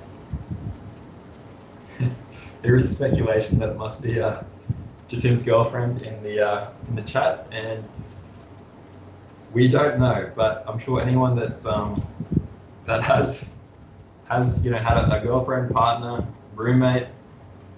Obviously, there's times where all of us can relate to being under pressure and wanting to make sure that you keep everyone happy, because you know what they say: happy wife, happy life. Or in this case, happy roommate, happy life. I'm not sure exactly what the situation is, but there's other people to keep happy. So that's why we had this brief pause. It looks like Jitin might be back now, but I'll just wait to make sure that he's set up firstly.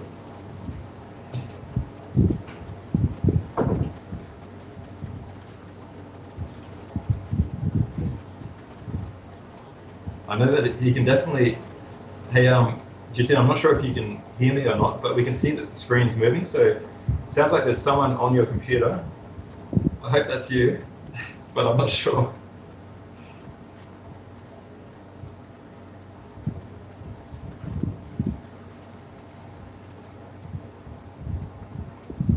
Yeah, I think Spyrodon brought up a good point. He did say that this is a good opportunity for Full Valley to really show them that they actually can play this map as well.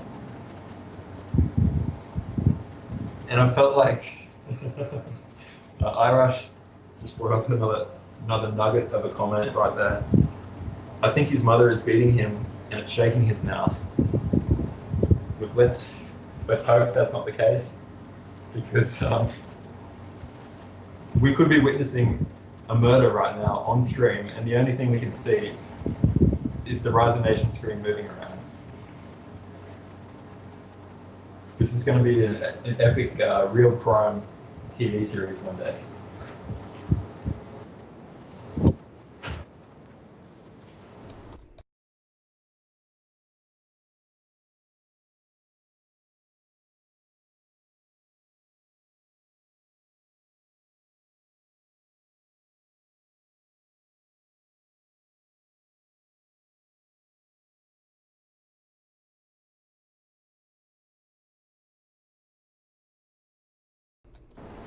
Hello guys, I'm sorry for the delay. I am back and let's continue. Yeah, let's do it. All right. So if I'm you see at here, light blue, blue, and green, all of these are here together.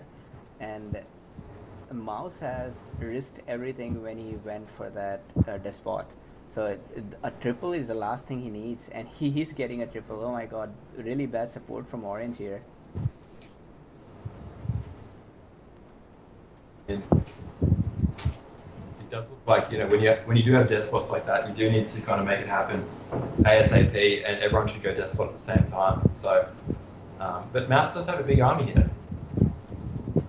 I don't think so compared to look at what Zen Mechanics has. Yeah, very true. I mean, oh wow, there's three decent sized armies holding the one there for Mouse, and yeah, it's looking really good for Bali for sure. I would say this was a pretty bad decision from TNO and Timeless. Both of these guys. I mean, I think they're just stuck in they're thinking, what should we do? We are already too late for a rush, and we have to rush right now because the other side is losing. And same thing for Orange. Orange is like, he doesn't have enough army for a raid, and he does not have enough economy to get his boom going. Yeah, wow. And yeah, this is looking like a bit of a misstep here from PLA. But that was a big blunder, and look at that. Look at that, what Surge is doing. Surge is coming with everything he has. He's gonna take TNO's cap. I can't believe this is what we're seeing. Oh my god, PLA blew such a good chance there. Wow, that is. And I mean, he's alone. Timeless did not play up to the mark. He did not do anything. And yeah, I would say same for German player as well. TNO, he is. Oh man, so bad. Oh man, that's great move there by Surge, but geez, that's a tough one. They probably should have seen that coming, I guess, given that he's got Colossus and he's so close there, and obviously the militia rush was always a threat. But yeah, well played. Once you get that cap sack with Korean, what I think is really good move here is that Surge can just basically turn all his militia into citizens and just start repairing it straight away. Obviously, didn't need to do that. Looks like it's GG there, called by the PLA guys. But yeah, wow, we are tied at 2-2. Yeah, from 2-0 to 2-2. This guy is. Well, Surge has brought them back in the game. A really good play. Even last game, he did really well taking Mouse's capital. and same here. I guess apart from Mouse, nobody in this game really had an army, and Mouse was just stuck. Like he's like, oh, I invested so much time and resources, and I bet everything on that despotic rush, and turned out I was 1 versus 3 because even Orange did not have a lot of army to back him up. Oh yeah, exactly.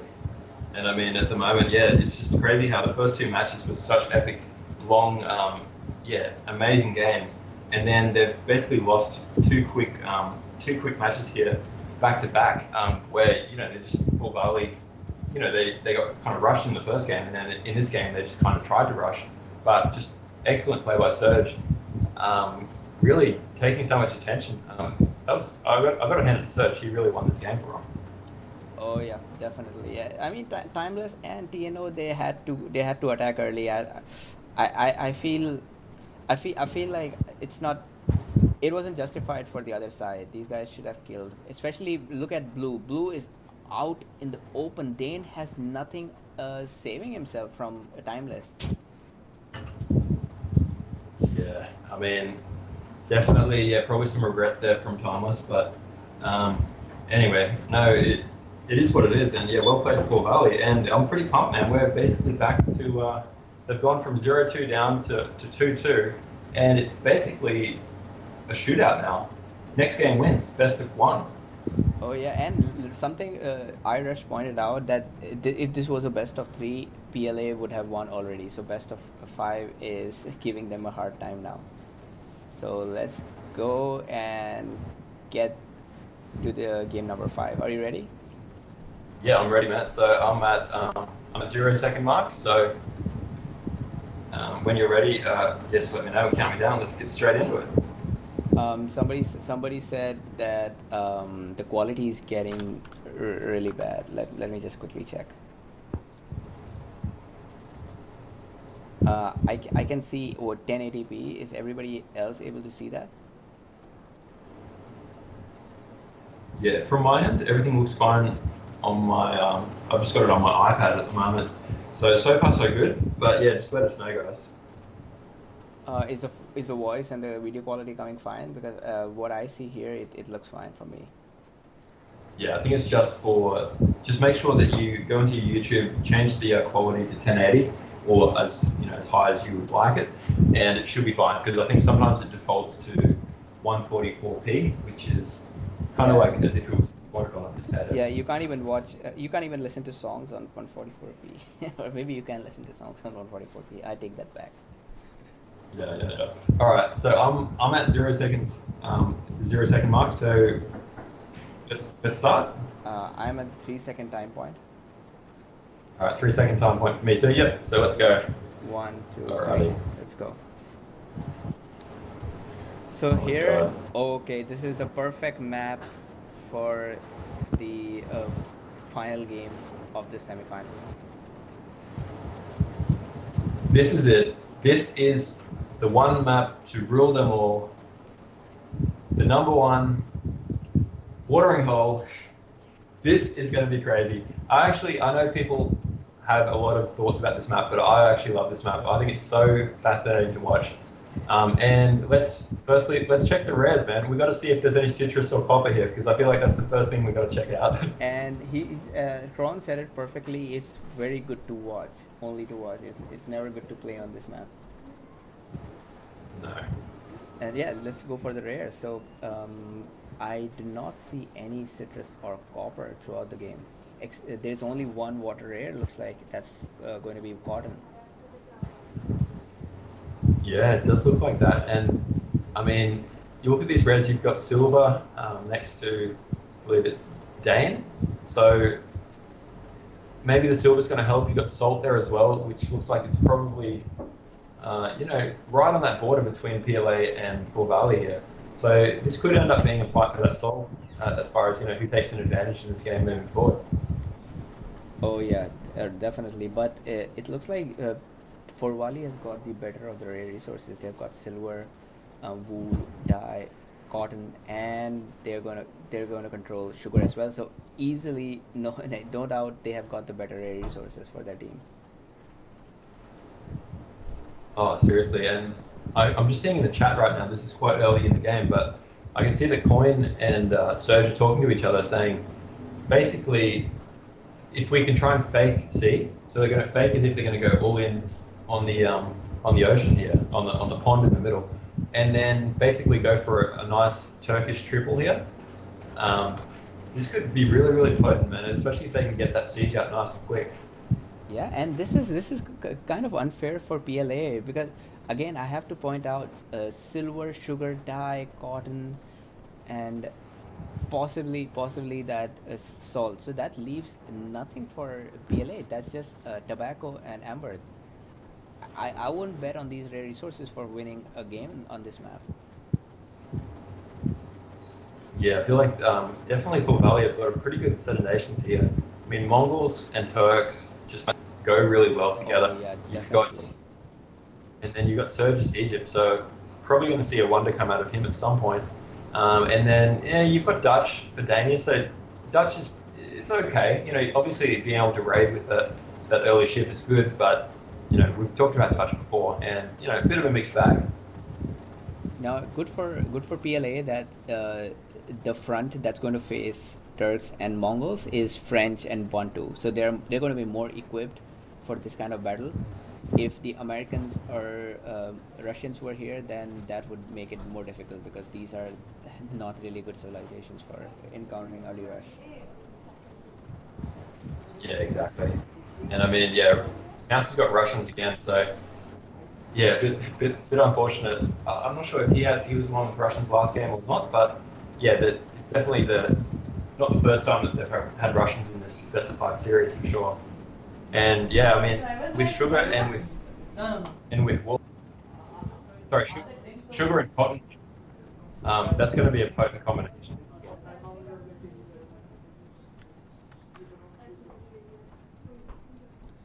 All right, just a second. I have somebody in the room. Okay, I'll be Yeah, back no again. problem. Good. All right, so we'll give Jit in a second. Obviously, I believe he does have visitors at the moment, so that's the commitment that Jitin has right now, is to making sure that we can cast these games, despite the fact that there's a million. All right. Yeah, thanks, Ron, for holding. Yeah. No problem. Yeah, we are here. So yeah, let's begin. Yeah.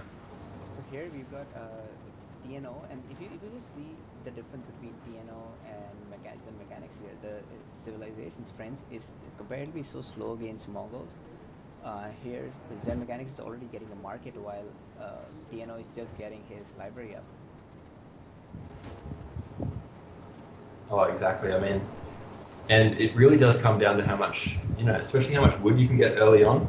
Those woodcutter camps are so important, and you can see that Zen has 80 wood in his first woodcutter camp, and you compare that to, I mean, French isn't too bad. It looks bad, but he's actually got, because French get an extra woodcutter on each camp they build. He's got 6 as well, which, as long as you've got 6, I feel like I'm pretty happy in the early game. Oh, yeah, and yeah, I think Dane just pointed out Saul, so he knows he has to cover that as well. I just heard Serge talk about a triple. Do you think we're gonna see a triple in this final game? I mean, I think this is probably the game to do it on, because after the first 4 games, there hasn't been anything too crazy as far as strategies go. And I feel like this is a good opportunity for them to really pull out something, you know, a little bit more crazy, but a little bit more teamwork oriented, especially when you've got Turkish there to basically reduce the cities really quickly, go for a quick kind of cap sack, and yeah, maybe even try and finish the game early, just like they did in Game 3 and Game 4. Okay, and that seems to be the better option for them. Look here, Zen Mechanics is already going for extra military. It's going to be very bad for TNO here, who is not. I don't think he's ready to face that. A military attack on land already.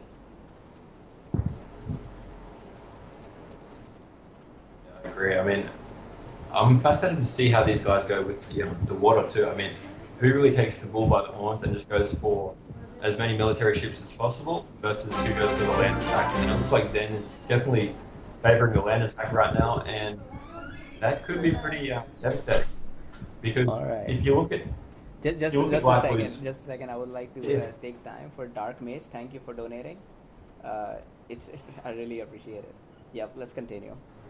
I'm sorry. I just like yeah, appreciate donations whenever they come in. oh, absolutely, guys, and yeah, thank you for the donation because it's really indirectly providing a great incentive for us to keep producing content like this. So thank you. Um, so yeah, I think we'll see how Zen goes here, but Zen's going for quite an early land raid here, and I guess they don't really know what rares PLA have at this point in time. But if they could see the whole map, they would realize that they actually don't have that many rares that are really that beneficial in the long term here. I mean, as you said before, they've only got tobacco and amber by the looks of it, and possibly wine as well. And wine will be handy, but it definitely doesn't compare to having sugar, Silver cotton, and everything. dye, Oh yeah, right. dye, And silver. these guys don't even know about salt, so it's not like they can fight over it. They, so if Mouse knew about salt, I'm sure he would have built his city in front. Oh, exactly. I mean, it's always tough when you rush it, but at the same time, I'm guessing he would have definitely built over that salt there and basically secured that, and that also might have had the benefit of getting a bit more of that territory close to that water. But yeah, look, it's obviously too late now to go back and build his city again. But maybe that was a little bit of being conservative there, playing as Russia. Russia are a bit slower. He just didn't want to build his city too close.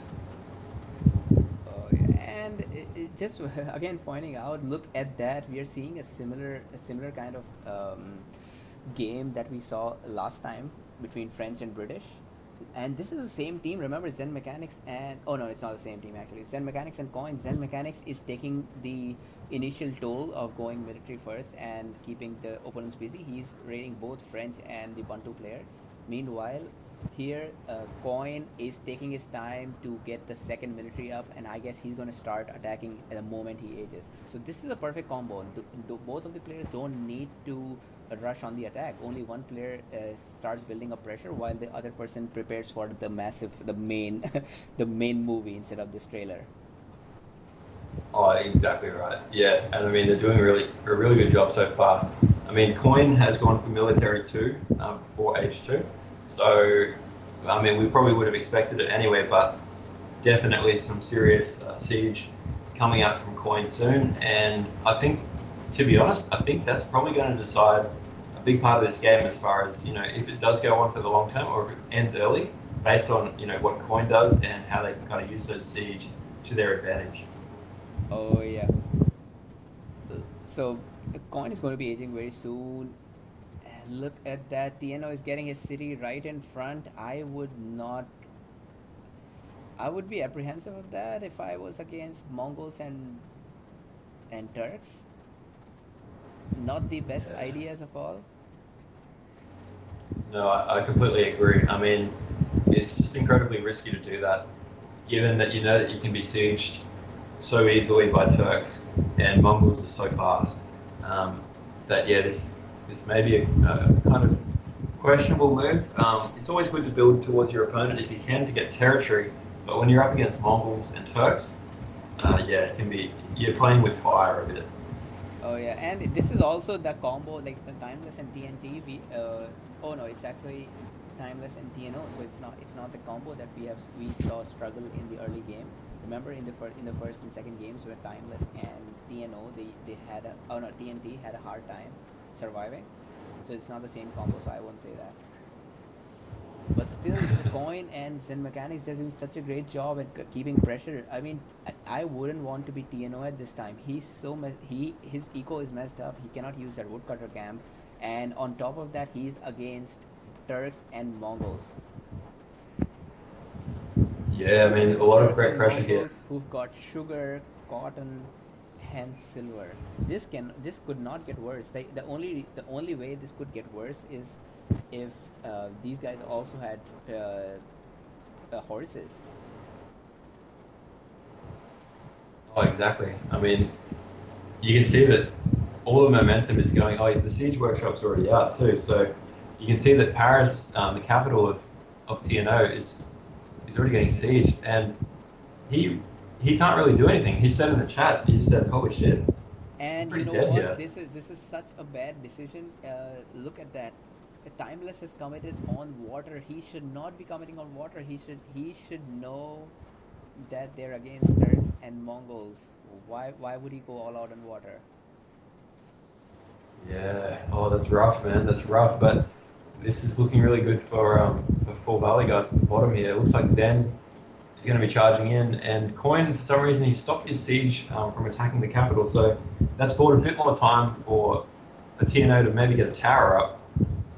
But you can see Mouse in the chat saying, "Don't go science, guys. Don't go science." Oh, yeah. I can understand. Mouse is so frustrated right now.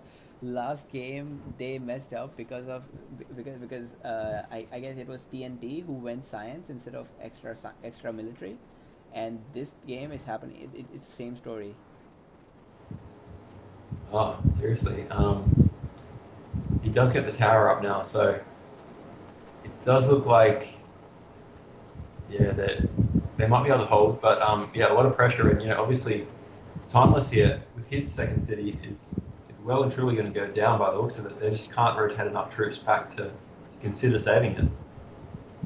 And as Ira said, getting sieged before you age is never a good sign. Oh man, yeah, right. I mean, TNO cannot even move his cap right now. If he moves his cap to this, I don't know how to pronounce that name, but if he moves his cap here, this is even more vulnerable than Paris. Oh, exactly. I mean, Le Havre, I'm going to go with that. We'll have to get Coin to correct us, given he's the resident Frenchman here. But yeah, I think, as you said, it does look like Yellow's moved the capital back to a little bit further behind, which is a good move. But yeah, this is really, really bad for those guys. Shit, look at that. It's a triple. Surge is here as well. Oh, wow. With a despot. This is a master move by Forvali. This is the kind of game we want to see in the finals. Oh, exactly. I mean, brilliant strategy here. I mean, just basically letting Dane kind of hold the top and then coming through with this triple and a despot at that.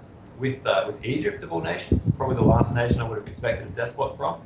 And you can see the militia pool here from Green. Coin's bringing all his, I don't know if it's all his militia, but he's bringing a lot of militia.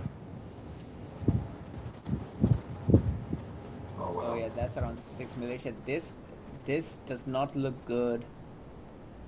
Mouse is like, I can't even help in this game because he wasn't planning on this strategy. Look, he is still going with a senator. I think he just backed out. He's like, okay, I'm not going to make much difference. Yeah, I mean, and he's playing against Russians too, so he must be frustrated because he can't really do a lot. He's already a slower nation as it is, and you can see the PLA guys. Oh God, for Game 5, they must be thinking, oh, we've got to do whatever we can to try and get back into this, but when you got Mongols and Turks kind of rampaging down on you, and then you got Egypt as a despot helping out, there's not a lot that they can really do here. Oh yeah, and oh my God, I mean, of course, as we said, there was a lot of mistakes made by PLA going heavy on water when you're against such strong nations.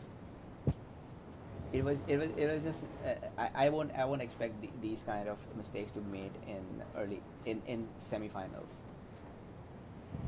Yeah, I mean it was a nice kind of deception move by Full Valley. I think they basically faked that they were going to fight hard on the water, but then in reality went for a really, really fast land attack here. I mean, we're only at the 15-minute mark, roughly speaking, and we're already seeing mass carnage on land. Normally that doesn't quite happen until 16, 17, 18 minutes into the game.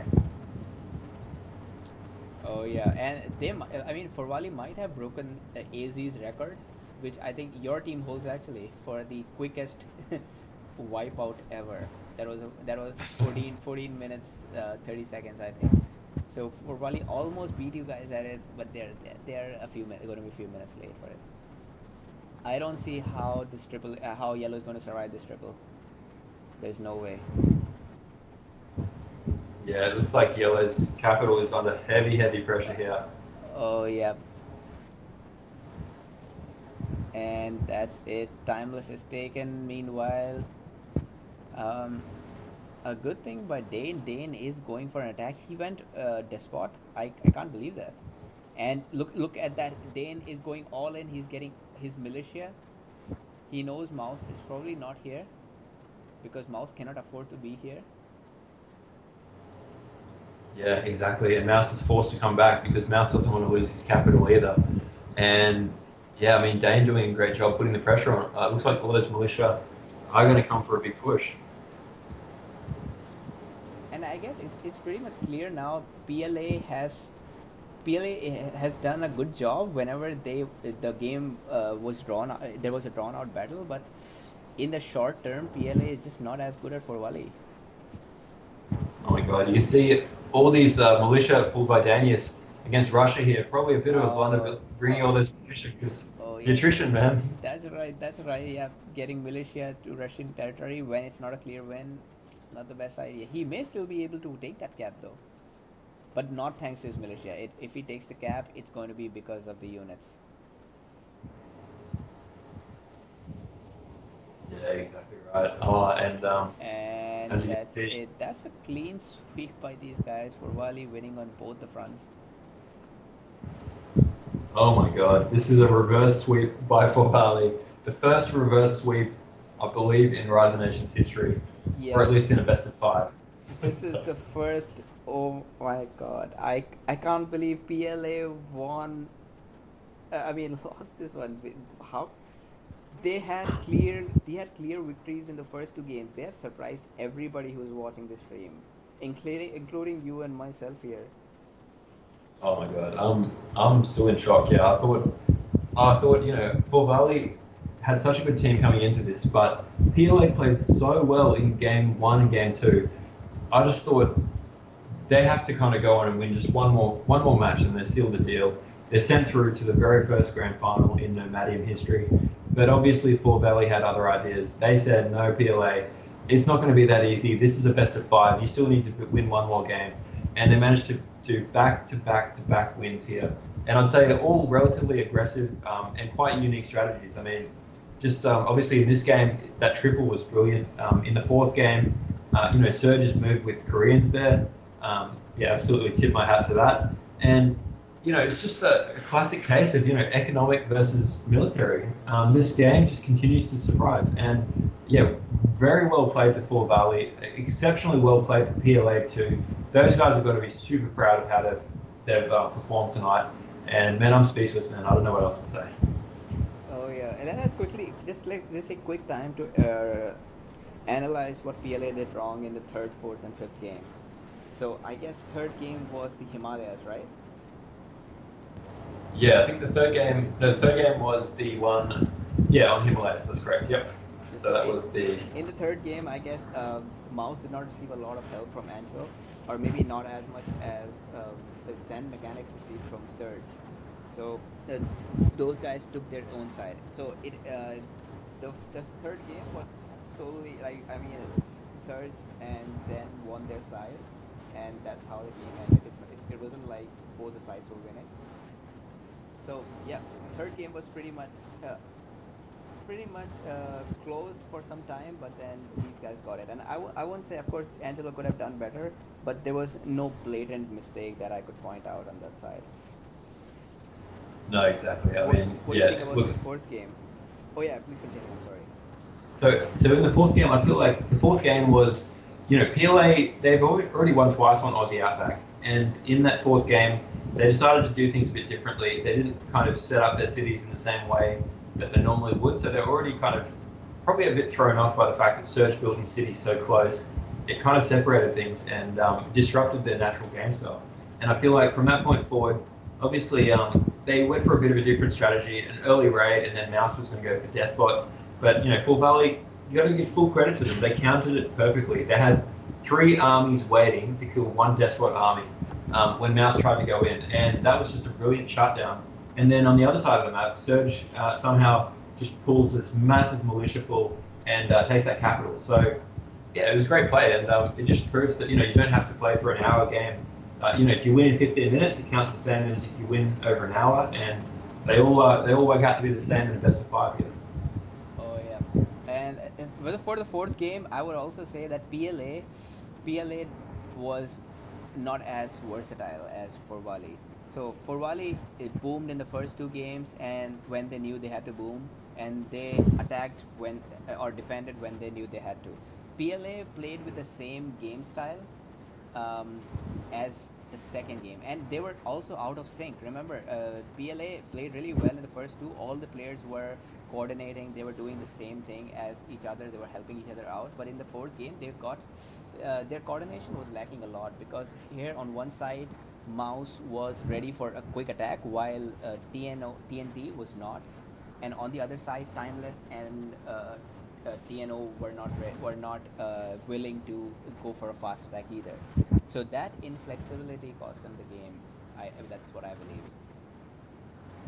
Oh, I completely agree. And I'm just looking in the chat right now. I can see there's people across the world absolutely pumped up by this reverse sweep here by Forvali and the excellent games we've seen tonight. It sounds like it's about 6 a.m., 5 a.m., 4 a.m., depending on where you are. I'm guessing everyone that's in Europe right now, it's probably the worst time of the night to be watching these. But thank you for the support and dedication to be still on to find out. Obviously, for those that went to bed, hopefully you'll watch this back later on in the day on the YouTube video on demand. But yeah, it's awesome to see such a huge support and contingent coming out to watch these excellent matches tonight. Oh yeah. I still am digesting the fact that PLA lost this after a 2-0 in the beginning. This was so crazy. No doubt this was the craziest game we have seen all this tournament. It's just what I would expect from a semi-final. Oh, exactly. It pretty much had everything. So, wow. And 4v4s, the first time we've seen 4v4s, we saw 3 4v4s in a row. That was crazy, man. It's a different dynamic, but still made for some really epic matches. And to be honest, for me, I think, like game 1 and game 2 were both epic. Game 1 was probably the most epic match of this entire tournament. Oh yeah. Just in the sheer back and forth, that was insane, and that will be a great memory for the PLA guys. I mean, obviously PLA played great, and it's got to hurt for them to crash out of the tournament in this manner. But at the same time, we have to remember that we will see PLA play again, so they will fall down to the 3rd and 4th place match, where there will be money on the line. So there's a lot to play for still, and we don't know who they'll play against yet, because that leads us into, I guess, the upcoming semi-final for the other half of the bracket. Oh yeah. And it just again something I want to point out here. So if you remember, PLA has given Forvali a very tough time. Forvali had to play all their cards in the 3rd, 4th, and 5th games. They were not holding back at all. They were actually kind of worried that PLA has got them. I mean, PLA did get them by surprise. I don't think Forvali were expecting such a nice play by PLA. And if you remember, who played PLA in the quarterfinals? Do you remember that? Or maybe actually the preliminary rounds. I believe that was, I'm trying to go back, it was a few weeks ago now, but was it versus LAT or was it AZ? It was against AZ2, and if you remember, AZ2. AZ2 did win a game against PLA. Yeah, exactly. They won, and I mean, that was when Ayuzaki, Nakakazu, and etc. And Timeless made a big mistake, I believe, in that game, where he built his city. He went Civ 2 against Turkish, which never works out well. And you can see in this game, Turkish was PLA's downfall as well. So it seems like Turkish might be the Achilles heel of PLA. Oh yeah, and I would also like to point out that AZ2 was an amazing team. So yeah, AZ2 did a great job, and I would say that if they weren't against PLA, if they were against any other competitors in the preliminaries that did not make it to the semifinals right now, they might have had an even better chance right now. So just something, if you're a player from AZ2 or an AZ2 fan, remember these guys played really well in the preliminaries, and I would like to see that team come back again in the next tournament and show us what they've got. Yeah, absolutely. No, I agree. And wow, I don't know. I guess where do we go from here? So that was such an incredible semi-final. It's set a very high bar, but we do have another really exciting match coming up soon. So do you want to tell us a bit about what we can expect in the other semi-final? So the next semifinal is TGZ versus L, and I cannot cast right now because it's late here and I have to sleep. But tomorrow at 6 a.m. EST, which is going to work out great for people in the around Europe or the Eastern Hemisphere, and a little early for the people in the West, but that's the time that works for me and works for Kron as well. So we're going to be coming back with the EL versus TGC stream tomorrow 6 a.m. EST. That is about 7 hours from now. Yep, 7 hours from now. So wherever you are in the world, just think if you need to sleep, human beings can get by on 6 hours sleep. So go to bed now, wake up in 6 hours time, and you'll be live to see the EL versus TGZ, the other semi-final. So we'll be bringing that one to you just as we have with this match. And based on the quality of those games, you do not want to miss that one as well. So set the alarms for 7 hours from now. We'll be going live. It's obviously getting late in where you are right now, Jatin, so I understand you probably have to go to bed yourself. Is that right? Oh yes, I have to sleep so I can wake up for the next stream. Oh, exactly. And I mean, if we had more time, we'd love to do post-match interviews, but we probably, am I fair to say, probably don't have a chance at the moment. Just Actually, I do have some time for post-match interview if any of the Forwali or PLA players are online right now and would like to come for it. Yeah, I think it's always a highlight for me. So make sure, given it's obviously late, please message us ASAP if any of the guys, PLA or Forwali, are watching this right now. We'd love to hear from Zen if he's around, or anyone, to be honest, from either team, just to talk us through what they were thinking.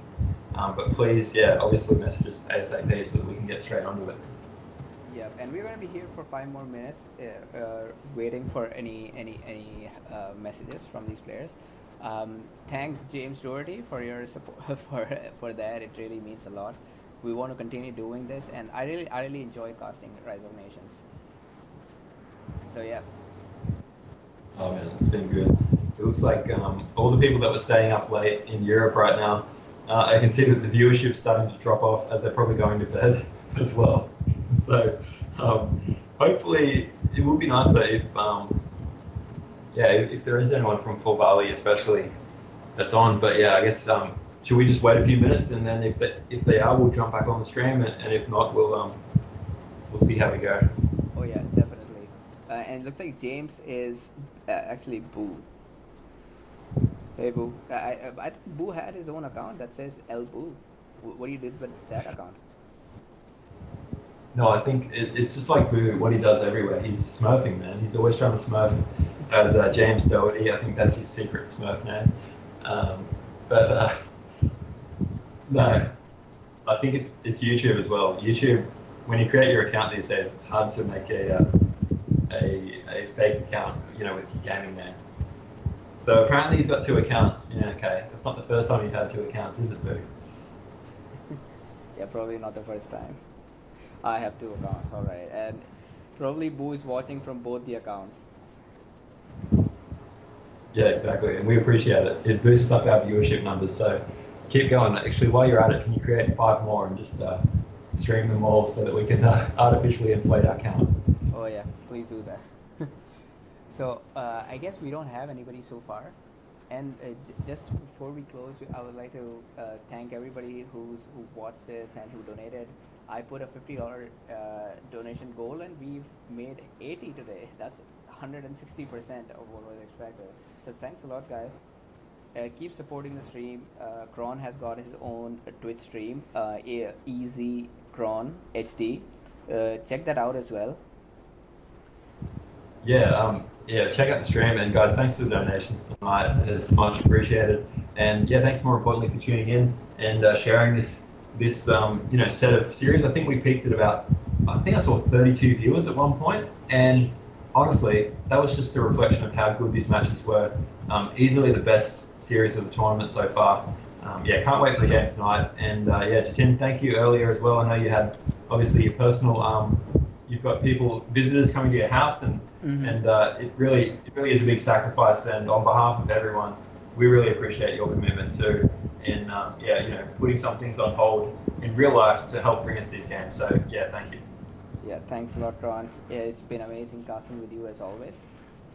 So I'm going to be closing the stream in next 10 minutes. Anybody who's still watching the stream can continue. After the stream is closed, it'll take about 1 hour to consolidate the whole stream into a video. The YouTube takes its own time. So for that 1 hour, you may not be able to see the whole stream. So just giving you heads up, I'll keep it on for the next 10 minutes. And that's it from me. Yep, perfect. Well, no worries. I think that's about time we wrap it up for now. But as we said, make sure you tune in approximately 7 hours from now at whatever time that is. I believe it's 10 a.m. UTC from memory. Hold on, if I got my maths correct. So yeah, in 7 hours from now, tune in for the next, the other semifinals, TGZ versus EL. It's been awesome casting tonight. Thanks again, and we will talk to you soon. Oh yeah, and see you guys. Bye bye.